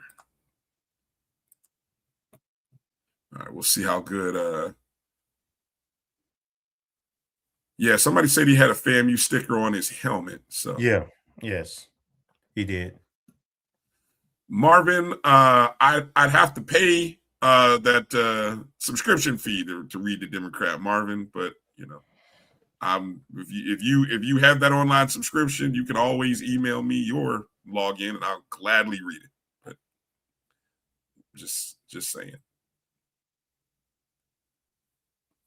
All right. Well, okay. Here we go. All right. So departures out of the program. Appreciate Marcus for dropping this on our lap. Here's what we've got so far. Antonio Kamen, who spent 2 seasons at FAMU. Andrew Ritter, also a pair of seasons at FAMU. These are all guys who have announced an intent. Again, the portal is not open until January 2nd, I believe. So these are guys who have expressed an intent. But I think it doesn't matter because we had a coaching change. You're right. You might be right. Yeah. Amari Lee, everybody's favorite cornerback. He is 2 years at FAMU. Long snapper Jack Carson Wentz spent a year at FAMU. Daniel Porto. We definitely want to try to get Porto back. Seasons at FAMU 1 year. I noticed we don't know how many. I thought Miles Campbell, I thought he was done with his eligibility. But I'm wrong apparently. Tight end. There's a guy I would love to have back. Yep. Would love to have him back for another year. This name shocked the heck out of me. Ja'Cory Jordan, who has got to have a grad degree by now, I would imagine. But again, he's been at FAMU since 2021. Former quarterback. went to receiver, had a great spring game, and then we didn't see him in the fall, and hadn't seen him since. Yeah, but I hear he's around. So there you go. Of course, quarterback R.J. Johnson, after his season this year, has expressed an intent. Goldie Lawrence, there's one that I'd love to be able to see if we can keep. So Goldie has expressed an interest after 2 seasons. Justin Bostic, another guy. Remember when we signed Bostic? Yeah, that's a name we'd love to be able to keep around. Jamal Haley, another name we'd love to be able to keep around. This whole that last 4, they all fall in that category. Yeah. Jet, look, I'm the quarterback who was with Quinn Gray is in the transfer portal. And if you caught our interview with Quinn Gray, you know that there's a great relationship between him and Isaiah Knowles. Would not be shocked in the least to see Isaiah Knowles commit to FAMU. Would not. Once, of course, it becomes official that Coach Gray is leading the program. I would not be surprised. So what that means for Petty and RJ, it is what it is. Kanari Wilcher, there's another name. Would love to see him back. I think, offensive priorities, would love to see us keep Wilcher, Haley, and that's Stella's kid Goldie. too. Okay, that's good to know. Good to know. So those are the names. Any other names on this list that you would love, that I didn't mention, that you would love to see remain? I thought Antonio Kamen showed promise, but I know he got banged up a little bit, and then they used him as a 3rd down specialist, but it was kind of inconsistent. So I think he was like in the top 2 or 3 in terms of sacks or tackles for loss, but he just didn't have a lot of downs played. So I would like to see his potential with a different scheme and staff. All right. Another name that I found interesting, I think the name is Tiant Weish, the young man from Albany State who ran for 1,500 yards this past season for Coach Gray. He is in the portal. So, yeah. The best corner, he's in the portal. A lot of Albany State guys in the portal right now. A lot of Albany State guys in the portal. Speaking of football names in the portal, Andrew Body. Did you see the news? Andrew Body. Absolutely. In the portal. What do you make of that? My guess is he's looking to see if there's some Group 5 FBS opportunities. He had a great showing against Alabama Birmingham last year. He had really good numbers. The knock on him is going to be durability. Can he stay healthy? Because I think the last 3 years he's not played an entire season. But when he's healthy and he's on the field, we all saw he's a dude. He's a him. I remember at the beginning of this season, me and some of our followers kind of had a different opinions on, and when we did our show, I had a different opinion on what Body was, and my statement was, and it proved to be true. If he's healthy and he's on the field, he's a whole problem because he's a real dual threat. Of course, he's much more dangerous when he's outside the pocket and improvising than inside the pocket. But he's a capable passer inside the pocket also. Yeah, I wonder. Even with all the talent, that's interesting. But I think FIU quarterback is coming back. Yeah, he was on like a sophomore. Yeah, he was only a sophomore. So yeah, they started quarterback coming back. So I don't see that one. Unless there's something going on there but I'd be surprised if FIU was in the business of looking for a new QB.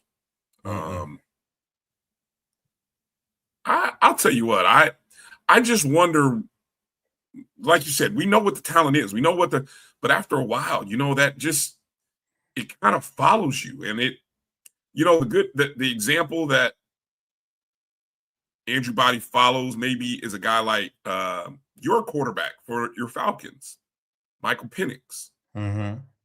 His college career was littered with injuries that ended seasons. But when he was healthy, you saw the kind of talent that made him be somebody that the Falcons wanted to risk it all and set their franchise up on. Two big differences, though. Rocket arm. Penix has a rocket arm and a quick release. He can make all the throws. His passing talent and ceiling is much higher, and then little strong, little more thicker. But yeah, had same thing in terms of questions about durability.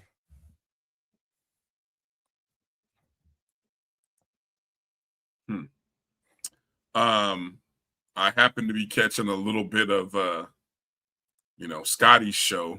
Obviously there's a close relationship there, and he happened to mention some 6-digit numbers from NIL opportunities that might be awaiting him. One of them, I think he mentioned 6 digits from an HBCU, as well as. I'm still trying to figure that one out, though. Yeah, we were just trying like who, I don't, Southern. I mean, I don't know, whose NIL is flowing like that.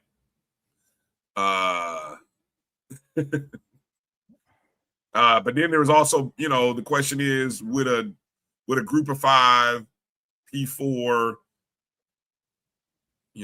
and it's interesting to see what a quarterback and look at it like this. And here's an advantage I think Coach Gray is going to walk into being at FAMU. Even with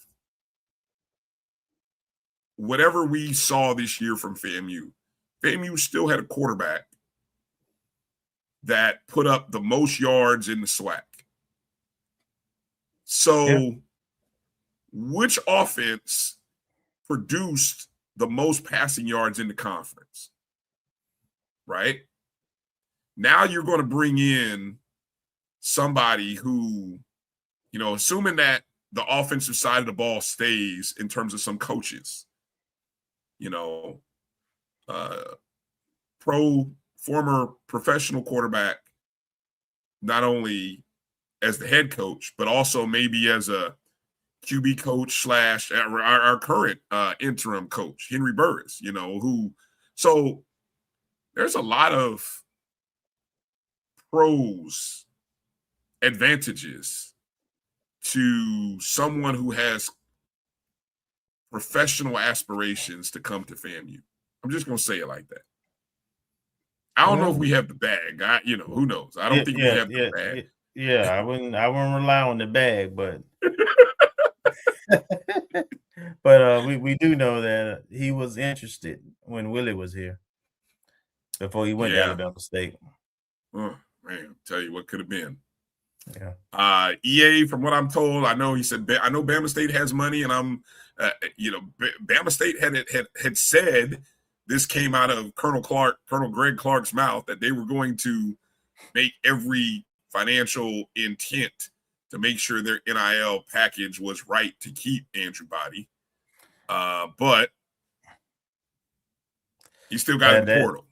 Well, and then also, or at least expressed some intent to get into the portal. The guy who ended up replaced him did a pretty damn good job too. And I've already said if with the fact that Tyshawn Smoot is there and looked as good as he did in those last 4 games of the season, I mean, if your money can be wisely invested in a little younger talent, less injury-prone talent, I think you have to really consider going that route. No, I mean, if you can get him to come back at the right price, you want him to come back. I mean, he's a great leader. I'm not saying you don't Yeah. want him. I'm not saying you don't want him, but yeah. if money is an issue, then you have your second, your other option. It looks pretty doggone good. Other factors sent body to the portal. That's cryptic. All right.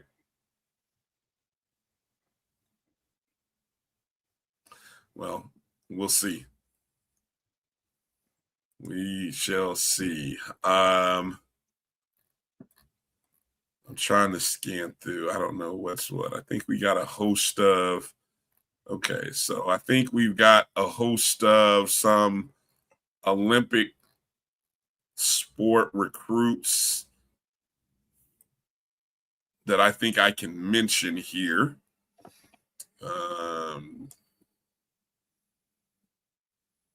Courtesy of Marcus here. So let me see what I can pull together here in terms of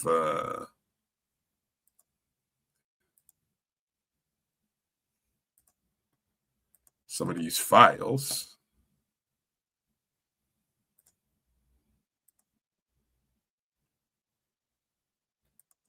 Anything else you want to add? Anything else caught your eye regarding the portal? Any changes? I know there's some new institutions that are looking for coaches now. We've seen some interesting moves over the past 48 hours.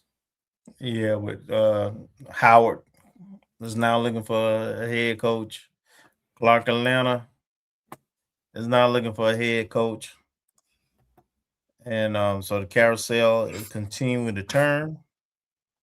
So as I stated last week, it would behoove a lot of these players who talking about entertaining the portal to kind of be patient and see how all this gonna shake out.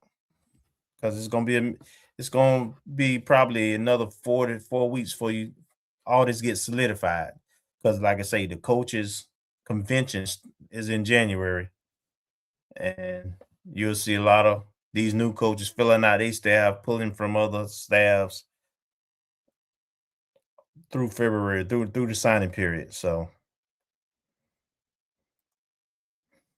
and also the other thing that sticks out, Bryan, that I will mention is how many good programs got people in the portal. I'm talking about HBCUs at this point. Right. Jackson has a lot of guys who have declared that they're going to the portal. We talked about Body. Yeah, we talked about Body and I guess that's the new norm though. That's kind of how it's gonna be. Yeah, I don't think we're learning to not take it personally, or no fan base should take it personally. Right. As the kids have a right to do so, and that's why it's important when you got them there that you invest in them emotionally more so than financially, and make sure that they have a great experience, because those things are what's going to be needed to have an opportunity to continue to retain your better players at our level. They got to want to be here.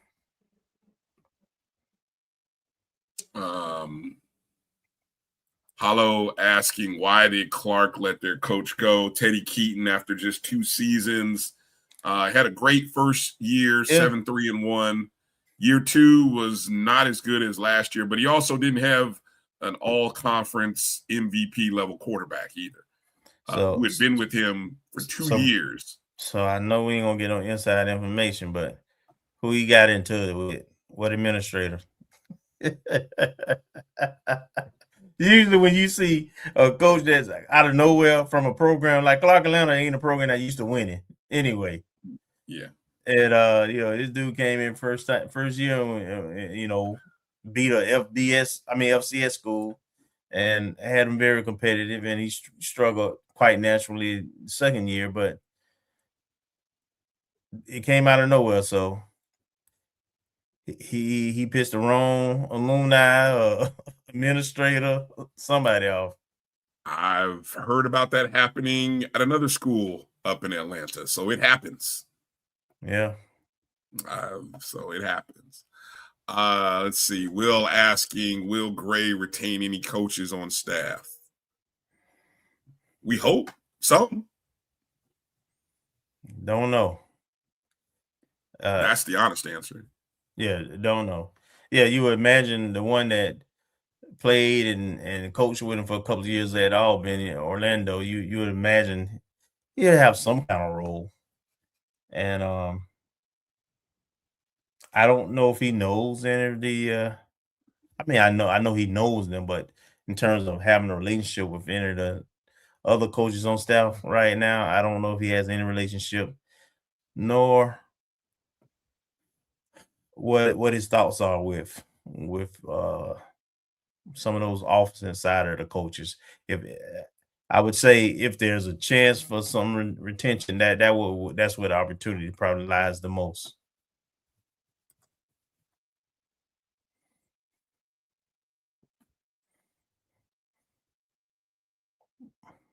But he knows a lot let's of get people. Let's get to some of these Olympic sport recruiting news information. How about this young man, Christian Sheffield? That name sound familiar to you, Kelvin? The last name, especially. Oh yeah, I'm a Braves fan, so and I watched the Rays, so I followed them anyway. Christian Sheffield signs with FAMU baseball. Class of 2026. Currently playing at Jesuit High School in Tampa. Always a good baseball program there. His team went to the state semifinals, and they will be a contender again this year. So looking forward to having the Sheffield family. Of course, his father is Gary Sheffield a Hall of Famer, or is he just a really, really good pro baseball player? Is he Hall of Fame level? Yeah, I think he's right there on the precipice. Is he on the verge, He's the on precipice? He's on the bubble. Given some of the names given the names of some people who have gotten in, I do think of Gary Sheffield as a Hall of Famer. That's why I asked that. Here's my rule with Hall of Famers. If you mention a name and your first thought is no, you're not a Hall of Famer. But when you say his name, if you think Hall of Famer, even if he's not, okay, I'm okay with that. So I said I thought he was, but see, that tells me where I feel Gary Sheffield should be, because I don't know what I can't think of stats right off the top, but when I think, is Gary Sheffield a Hall of Famer, I think yes. So Campbell says borderline. Yeah, I mean, he will be borderline, but given some of the names that are getting in, I don't know. I'd be, we'll look it up one day. I'll look it up and see where Sheffield's numbers fall against other. But just in terms of when I think of a name and I think of a performance level, I do think he is. But good to see Christian commit to join the FAMU and be a part of Coach Shoup's team. That's a huge pickup. Huge pickup. Oh yeah, Troy says he wasn't a baseball writer favorite. Yeah, they some gatekeeping folks too. Yeah, that baseball group. Yeah, Yeah, I don't care what they say. Pete Rose should have been in. Should have been in. Yeah, I don't care about all that personal character stuff. The man was a. I saw what the man do with my own eyes on the field. On the field is what matters to you. Yeah. Oh, there you go. League MVP, Triple Crown winner. Okay. All right. You don't have to sell me, EA. I told you I thought he was. So I just, all right. Malachi Dawson committed with men's track and field out of Long Beach Poly High School in California. Look at FAMU track pulling the guy from the West Coast. Some of his credentials you see there, a champion, first place in the 100. Nope, let me see. Hold on. His team. He was a part of a team that Long Beach Poly High School, which won the team state championship this past spring. He finished 6th in the 100, 4th in the 200.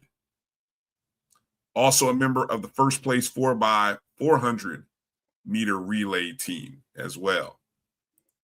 So that's huge.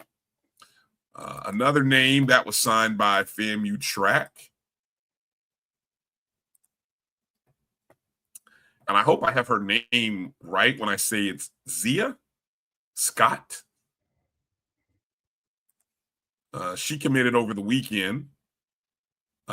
She is a runner from out of Wekiva High School in Apopka, Florida. Her team won the FHSAA Class 4A state championship, and they only have 4 divisions or 4 classifications at the track and field level. So that's the big school division.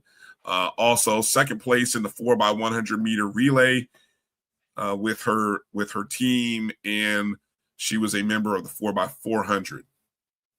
So congratulations and welcome to the family to Zia Scott and Malachi Dawson. And let me just say, man, that coach G is ridiculous. I mean, he don't take no days off, man. If you look at what his indoor team is doing already, both on the men and women's sides, particularly with sprints. And a freshman just popped out of nowhere. Another true freshman popped out of nowhere and outperformed something. So one of our returning all-star freshmen. So, I mean, he's stacking at that, and I love it, Coach. Kill a mosquito with ads. Mm-hmm. And he raising money. And he raising money for his student athletes. Go ahead, Coach. Yeah. Go ahead, Coach. Exactly. Hold on. I'm in honor of Coach. Actually, the QR code in the top right corner is our O&G StrikeZone. For those of you who'd like to, make a donation to the show, you can always do that. $, my JBN, my BCSN. You can always donate that way. But that's what that QR is. But I'm going to put up that FAMU Track fundraiser. There you go. Right there is the FAMU Track fundraiser QR code. Of course, last week on the show, we had Rick Kinsey on. The fundraising doesn't stop for FAMU Track. So, what did Kinsey tell us? We helped make some strides for the program, for the fundraising last week, right? What he said? Yes. I mean, he said they I believe they crossed that 50K mark. They were trying to do 40. Really? Nice. Thank you, Keith. I forgot that was Keith's former Zaya. Okay. Or no, Zaya. Am I saying that right? Pronounce. That's what he's saying, Zaya. Yeah. Zaya. Okay. Zaya. Okay. Okay. Interesting. Zia Scott. All right. Well, there you go. We expect to get an exclusive interview there on the Fangs Up podcast at some point with future FAMU recruit Keith, former student. That's right. No, I remember Keith saying that he coached her too. So yes, we want a breakdown, Coach. Coach Cuz. God. Exactly.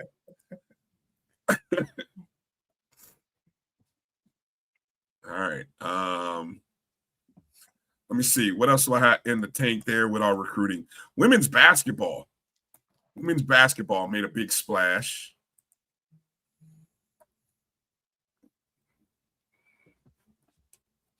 And when I say big, I mean in terms of 6'4", Lily Ajok Dang.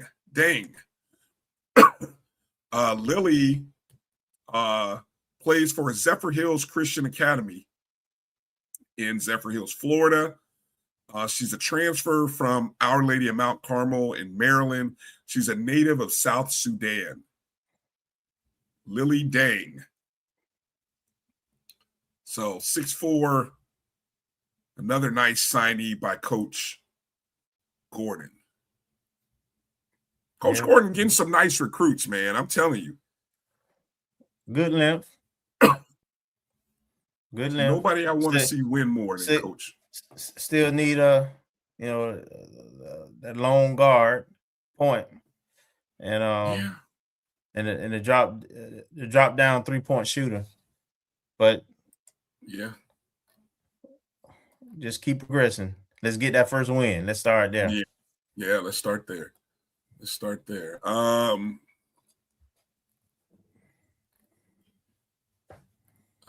see. Got a host of other track. Now, I don't know. For some reason, let me see. Hold on. Okay, here we go. Marcus found. So here's the thing. I gave you some track. I should have done this differently because now I got a host of other track signees that Marcus has. So here we go. More track and field athletes. And I'm gonna apologize to these babies if I mess up their names here. Tayana Adams out of Carroll City. She currently runs at Barton Community College out in Kansas. She was an indoor champion, silver medalist.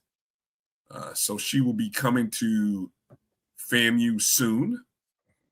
I don't know if she's coming in the spring or not. That'll be interesting, given the fact that she's a JUCO. Be interesting to see if she coming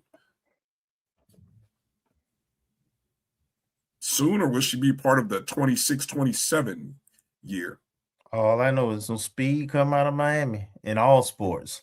All sports. Janari Kinshin, a sprinter from Langston Hughes in Fairburn, Georgia. Voted the 2025 mile sprint Atlanta all-city track and field team, first team, 100 meter, 4x100, 4x2. Woo. Comes with medals and accolades. More speed. Look at Coach G out there recruiting more speed. Absolutely. Woo.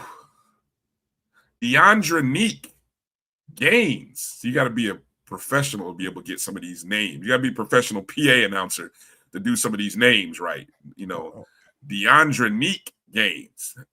Beautiful name. Young lady, a sprinter from Adams County Christian School in Port Gibson, Mississippi.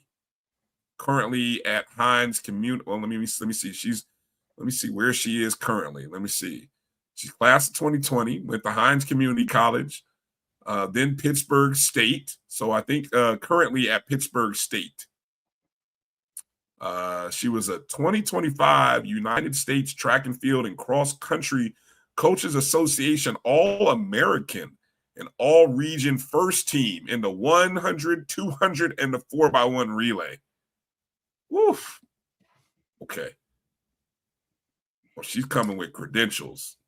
I think Coach is making a statement. He tired of losing to Alabama State. Yeah, I think so. I think so. Those days are over. Yeah.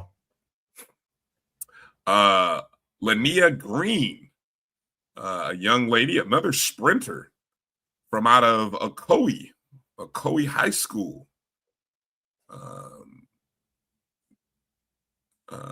their school, Ocoee, competes in the 4A region with Zaya, excuse me. Of course, her 4x100 team finished 5th.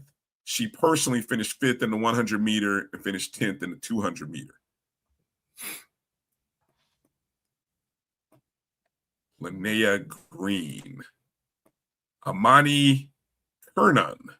Now, she's from down there in IMG Academy in Bradenton. Looks to be a transfer from South Florida, from USF, another sprinter. Jakayla Morton from the British Virgin Islands. An under-20 bronze medalist from this past spring. An under-17 silver medalist back in 2023, and an under-17 bronze medalist back in 2022. High jumper is, so you can see her high jump numbers was her field. So it looks like we got a jumper. Gotta have those. Oh yeah, gotta grab points at multiple events. Yeah, Mania Tidwell, hurdler from Wilson High School out in Long Beach, California, transfer from San Jose State University. Back in 2003 in high school, she was a state track and field champion. Okay. That's 2 Cali kids that I've counted so far, right? Yeah.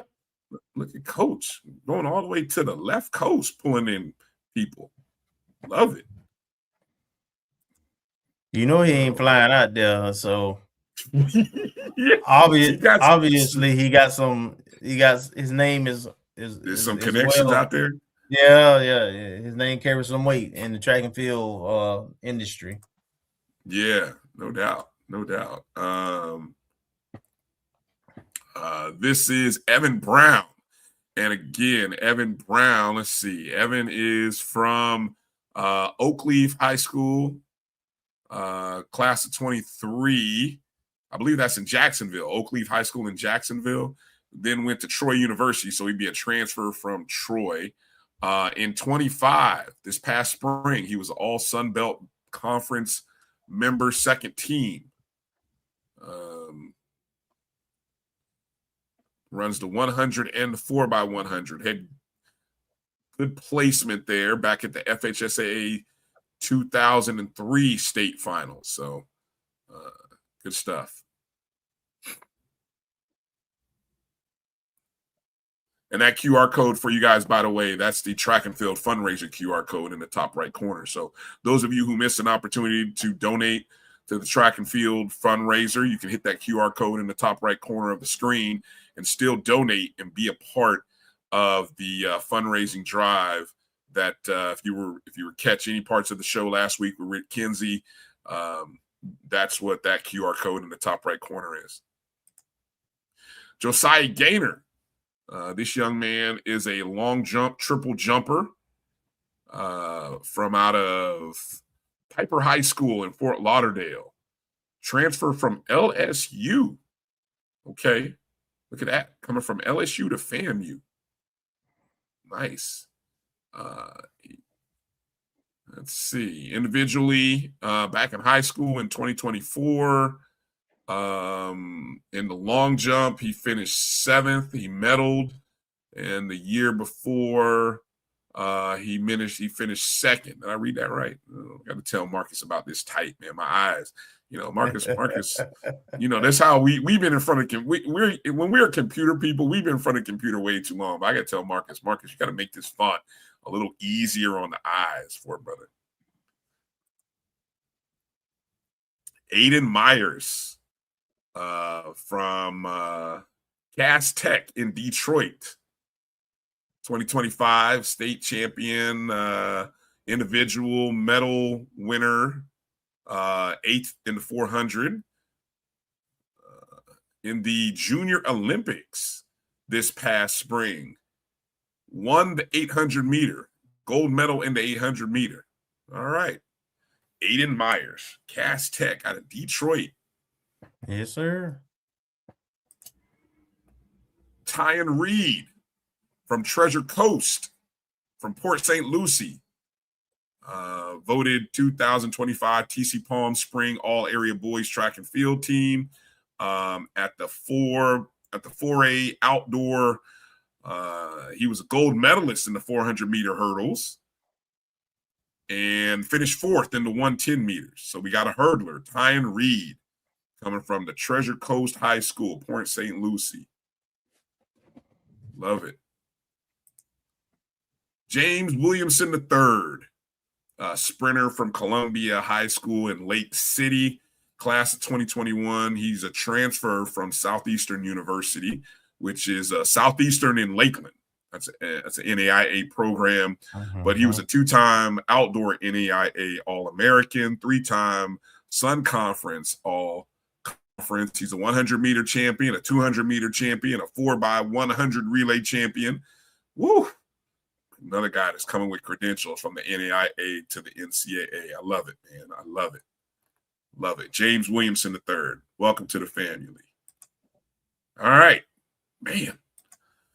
Woo. Yeah, Coach G ragging up, ain't he? Good Lord.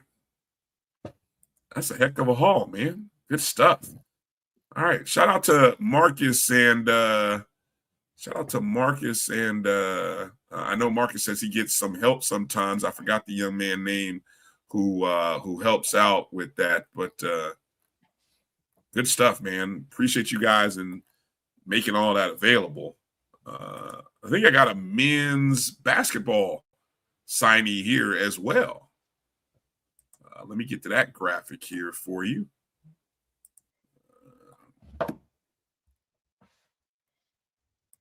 On the men's basketball side, Tuscan Anuoha.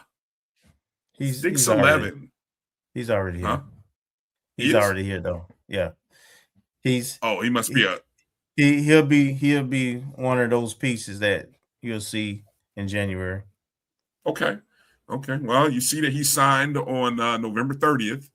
So it's good to know that he's got eligibility. It looks like he's coming from looking at his background, where he's coming from. Community college? Mm-hmm.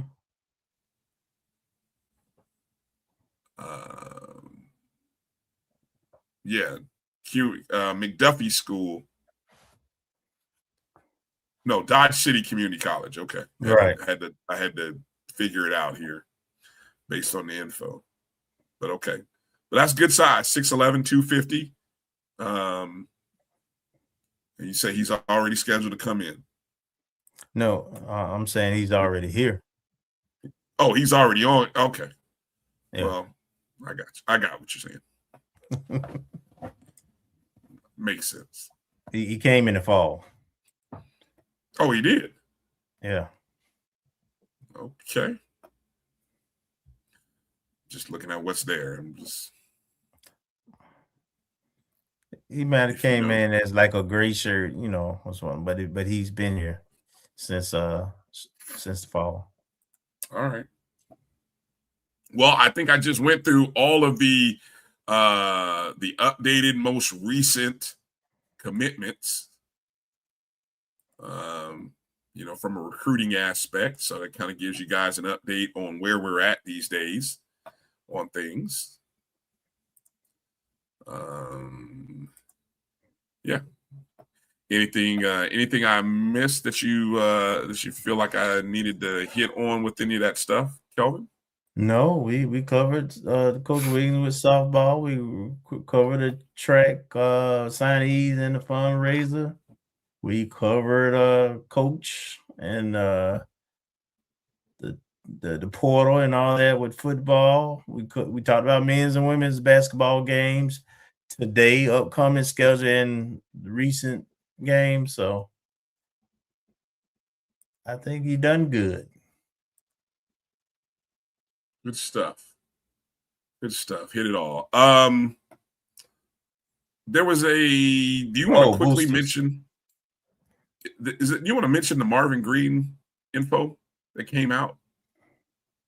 the advanced, what was, I don't know how to put that into context. I mean, obviously it's a fundraiser, but do you want to talk on it? I've got the code ready to show, but how are we summarizing that? What is that? What that? Is that just the end of the year? Is that kind of let's see, it's like, I don't know. What the email you sent me? The email you sent me was what? Yeah. Was that for the 100 or was that just athletics? I thought it was athletics. There was two. I only sent you one of them. Yeah. Oh, Jesus. But yeah, it went out to, if you've given through the foundation, then it went out to, I guess, the email blast asking, in this holiday season to support athletic. One was for the athletics, one was for the Marching 100.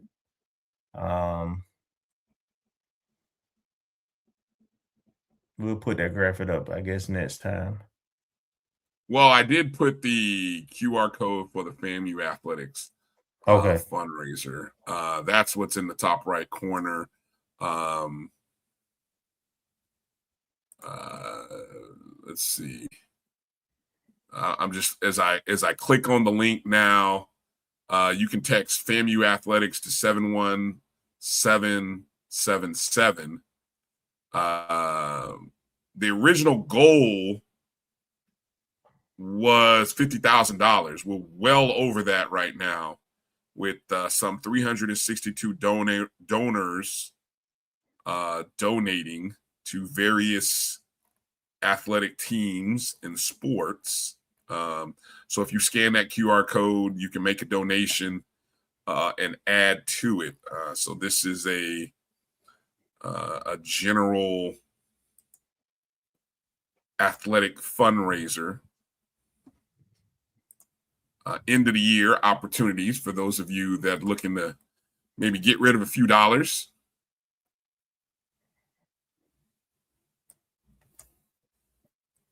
I guess you can earmark where you want your money to go, right? Absolutely, yeah. You can choose. Yeah, so there you go. You can text FAMU Athletics to 71777, or you can scan that QR code. The QR code in the top right corner does send you to the page to donate. And you'll see some familiar faces there as some of the top ambassadors that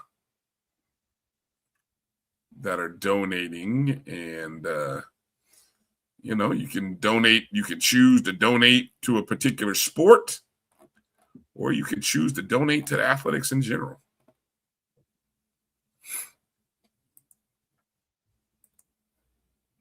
So great. Hey, I meant to ask you, did you sign up for the, what was it, the Change app? I did. How's that working? How's that work? You want to let people know how that thing I works? don't know, because I had all I did is go and download it. I hadn't gone through it yet. You haven't activated it yet. Is anybody in the chat room? You guys chat? Anybody in the chat downloaded and using that FAMU Change app? I'm curious. I have not yet, but I'm curious about it. Yeah, there was some information that came out. I guess I should have signed up and used it. It would have been helpful, but I just saw it. But maybe we'll mention it next opportunity we get. Yeah. So. Yeah, I'll be used it by then. Hopefully. All right. Well, outside of what we know for men's basketball, Friday game at Tarleton State. So all of the Texas and Dallas area Rattlers, Coach Ward and the boys will be in your area Friday, and then they'll play Tarleton State Friday. I think that's at 8:00 local time. Then they'll be at TCU on Sunday. So good opportunity to both of those games. I know the Tarleton State game will be on ESPN Plus. Definitely. The women will be home. What did we say? Saturday? Let me pull up the schedule here. The women are home against West Georgia on December 21st. So that is Sunday, 2:00 Eastern, against West Georgia. Rattlers looking for their first win. No other sports are in action outside of basketball. So those will be the two basketball games that we'll get a chance to talk about by the time, well, 3 basketball games, 2 men, 1 women by the time we come back.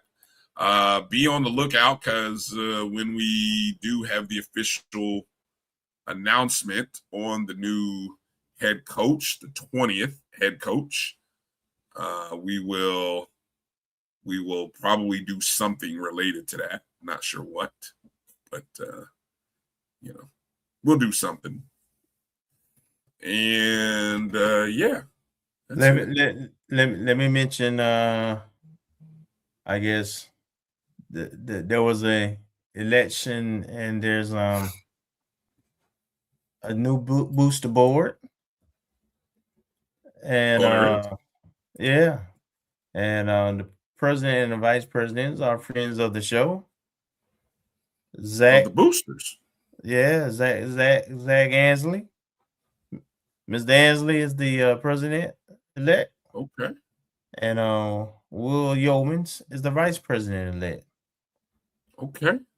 And we got Miss Hattie Alexander as the recording secretary, Sandra Lamar as the corresponding secretary, Willie Bill Woods as the treasurer, and Jenny Berry as the financial secretary. So that's your newly elected Rattler Booster board, and we'll definitely have Mr. Ansley come on and talk about the direction and what the booster's doing and what he would like to do in his tenure. All right. Good stuff. Good stuff. Again, as always, we want to encourage you to make sure that you guys do support Fang Exchange, FAMU's first and only NIL collective that actively are out working hard on behalf of student athletes. This is the world we live in. And so want to encourage you all at the end of the year, if you're looking for, again, opportunities to do something with your funds, you can give to Fang Exchange, and you could write off some money there. And so Ashley and Tashay do a great job, in making sure that the Fang Exchange is visible, present, available, and we know it's a priority. More important, we know it's an understanding of our president. Our president understands the world of college athletics that we are in these days. So who knows? Maybe that'll create more synergy and more opportunities for Fang Exchange. Look forward to hearing from Ashley and Tashay about what that means. But FangExchange.com. Go make sure to check out Fang Exchange and, make sure to support in some way, fashion. Every little bit helps and goes towards the bigger picture. So there we go. All right, Kelvin. Well, somehow I've got to find a way to throw some clothes in a suitcase, man, and get ready for this trip to Vegas. Don't crap out.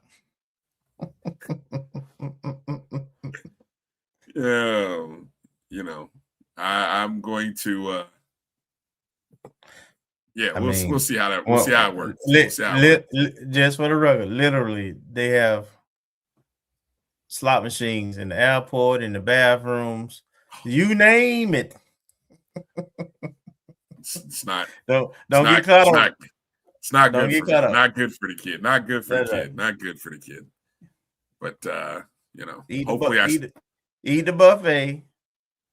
Do the group trips to some of the go to the old Vegas off the main strip.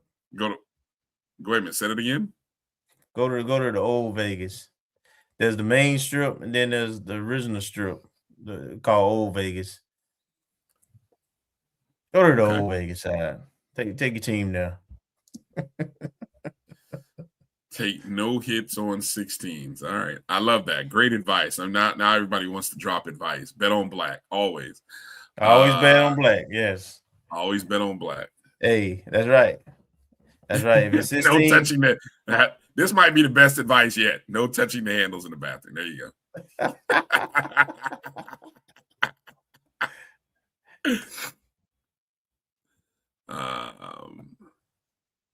you ain't gonna win. You ain't gonna beat the no, you're not gonna beat the table with 16 either, though. Yeah, I understand what they're saying, but you might as well chalk it up if you get the 16 on blackjack. Well, I think what Mike is saying is when you have it's like that. It's that table courtesy. It's like them unwritten rules. It's like if I'm sitting on seat, I just have to take one for the table, and hopefully somebody will buy me a drink if I take. Because that's exactly what I'm gonna tell everybody. I'm gonna be like, if I take this one for the table, y'all better buy me a drink. That's all I'm gonna say. They're like, oh, we got you, man. We got you. Y'all better have me because I'm gonna have to take this one. So I done seen the videos where people get heated over that stuff, man. Hey, I know y'all got a basketball tournament and everything, but if y'all do have some time to, you might as well go to Hoover Dam. Take a trip to the Hoover Dam if you got like a couple of hours. No. Well, just you know what? Last year you guys have seen my photos when we went to South Dakota, right? Mm-hmm. And we took the team to, and it was a small number of us. We have twice as many guys on this trip as we had last year. That just tells you how healthier we are as a team and a program right now, back to where we used to be. But no, we will do that because I'm the U.S. history guy, right? Obviously, as a teacher, that's what I teach. So we have to do the Hoover Dam. We can't go on these trips and be mesmerized by the pools and I want the these glitz kids and the glamour. Yeah, see glitz and glamour in Florida all day. But the stuff that we talk about and read about in books that we never would get an opportunity to see on any other. Well, this is an opportunity, just like we took them to Mount Rushmore. And I don't know, maybe they didn't appreciate. Who knows? I don't know if they appreciate it. Maybe one day they'll look back and say, I was there. Right. And they can always say they were there. So that's what I'm hoping. I'm hoping that we can go somewhere out there. And so you mentioned the Hoover Dam. I'm glad you did because I wasn't thinking about the Hoover Dam. But see, now it is somewhere that I have to look at our schedule and I have to convince Coach, and say, Coach, we got to go to the Hoover Dam. I don't know which day we're going to do it. Yeah. Hopefully we do it within the right time frame so it doesn't conflict with other stuff. But we got to go to the Hoover Dam. So there you go. You say can't show them too much Vegas, and they'll be trying to transfer to UNLV. Well, that's down the road. But they need to know they're about the college basketball kids or high school basketball kids. They got to know who UNLV is because the host is Jerry Tarkanian. You got to know who Tark the Shark is. Nice arena. They have too. UNLV, they own campus arena. Yeah, I haven't even. There's so much I haven't even looked into yet, but I figure I have a nice plane ride. I got my backup phone, so I got to download some movies and stuff on the backup phone, and I'll be good to go. So looking forward to it. But I'll be keeping eyes on what's happening in Tallahassee while I'm out there, and when we have some news, you can come to us and we'll share it with you. And so whether it's myself or Kelvin and the Avengers, somehow we will get you the latest breaking news when it happens. That's the best I can tell you. For sure. All right. For sure. All right. That's going to do it for tonight, folks. Thank everybody. Make sure to hit the thumbs up and the like button if you would, however and wherever you are, as you get ready to exit and close your browsers, or before you do. And then do us a favor, always share the show and share the BCSN Pod Zone, where you can always download and listen to our shows on Spotify, iHeartRadio, Apple Podcasts, Amazon Music, and everywhere that you listen to podcasts. You can find the BCSN Pod Zone for our show, Dr. Cavill's Inside the HBCU Sports Lab, the Sports Wrap, Carlos Brown, a host of shows, all available in one location. So thank you, Rattler Nation, for watching the show. Congratulations to Coach Ward and the men's basketball team, 2 wins in a row at home, and safe travels to Texas. And for everybody else, you guys continue having a great week. And for Marcus Green, who's out on family business, and Kelvin Rozier, I'm Bryan Fulford. God bless, Rattlers. Peace out.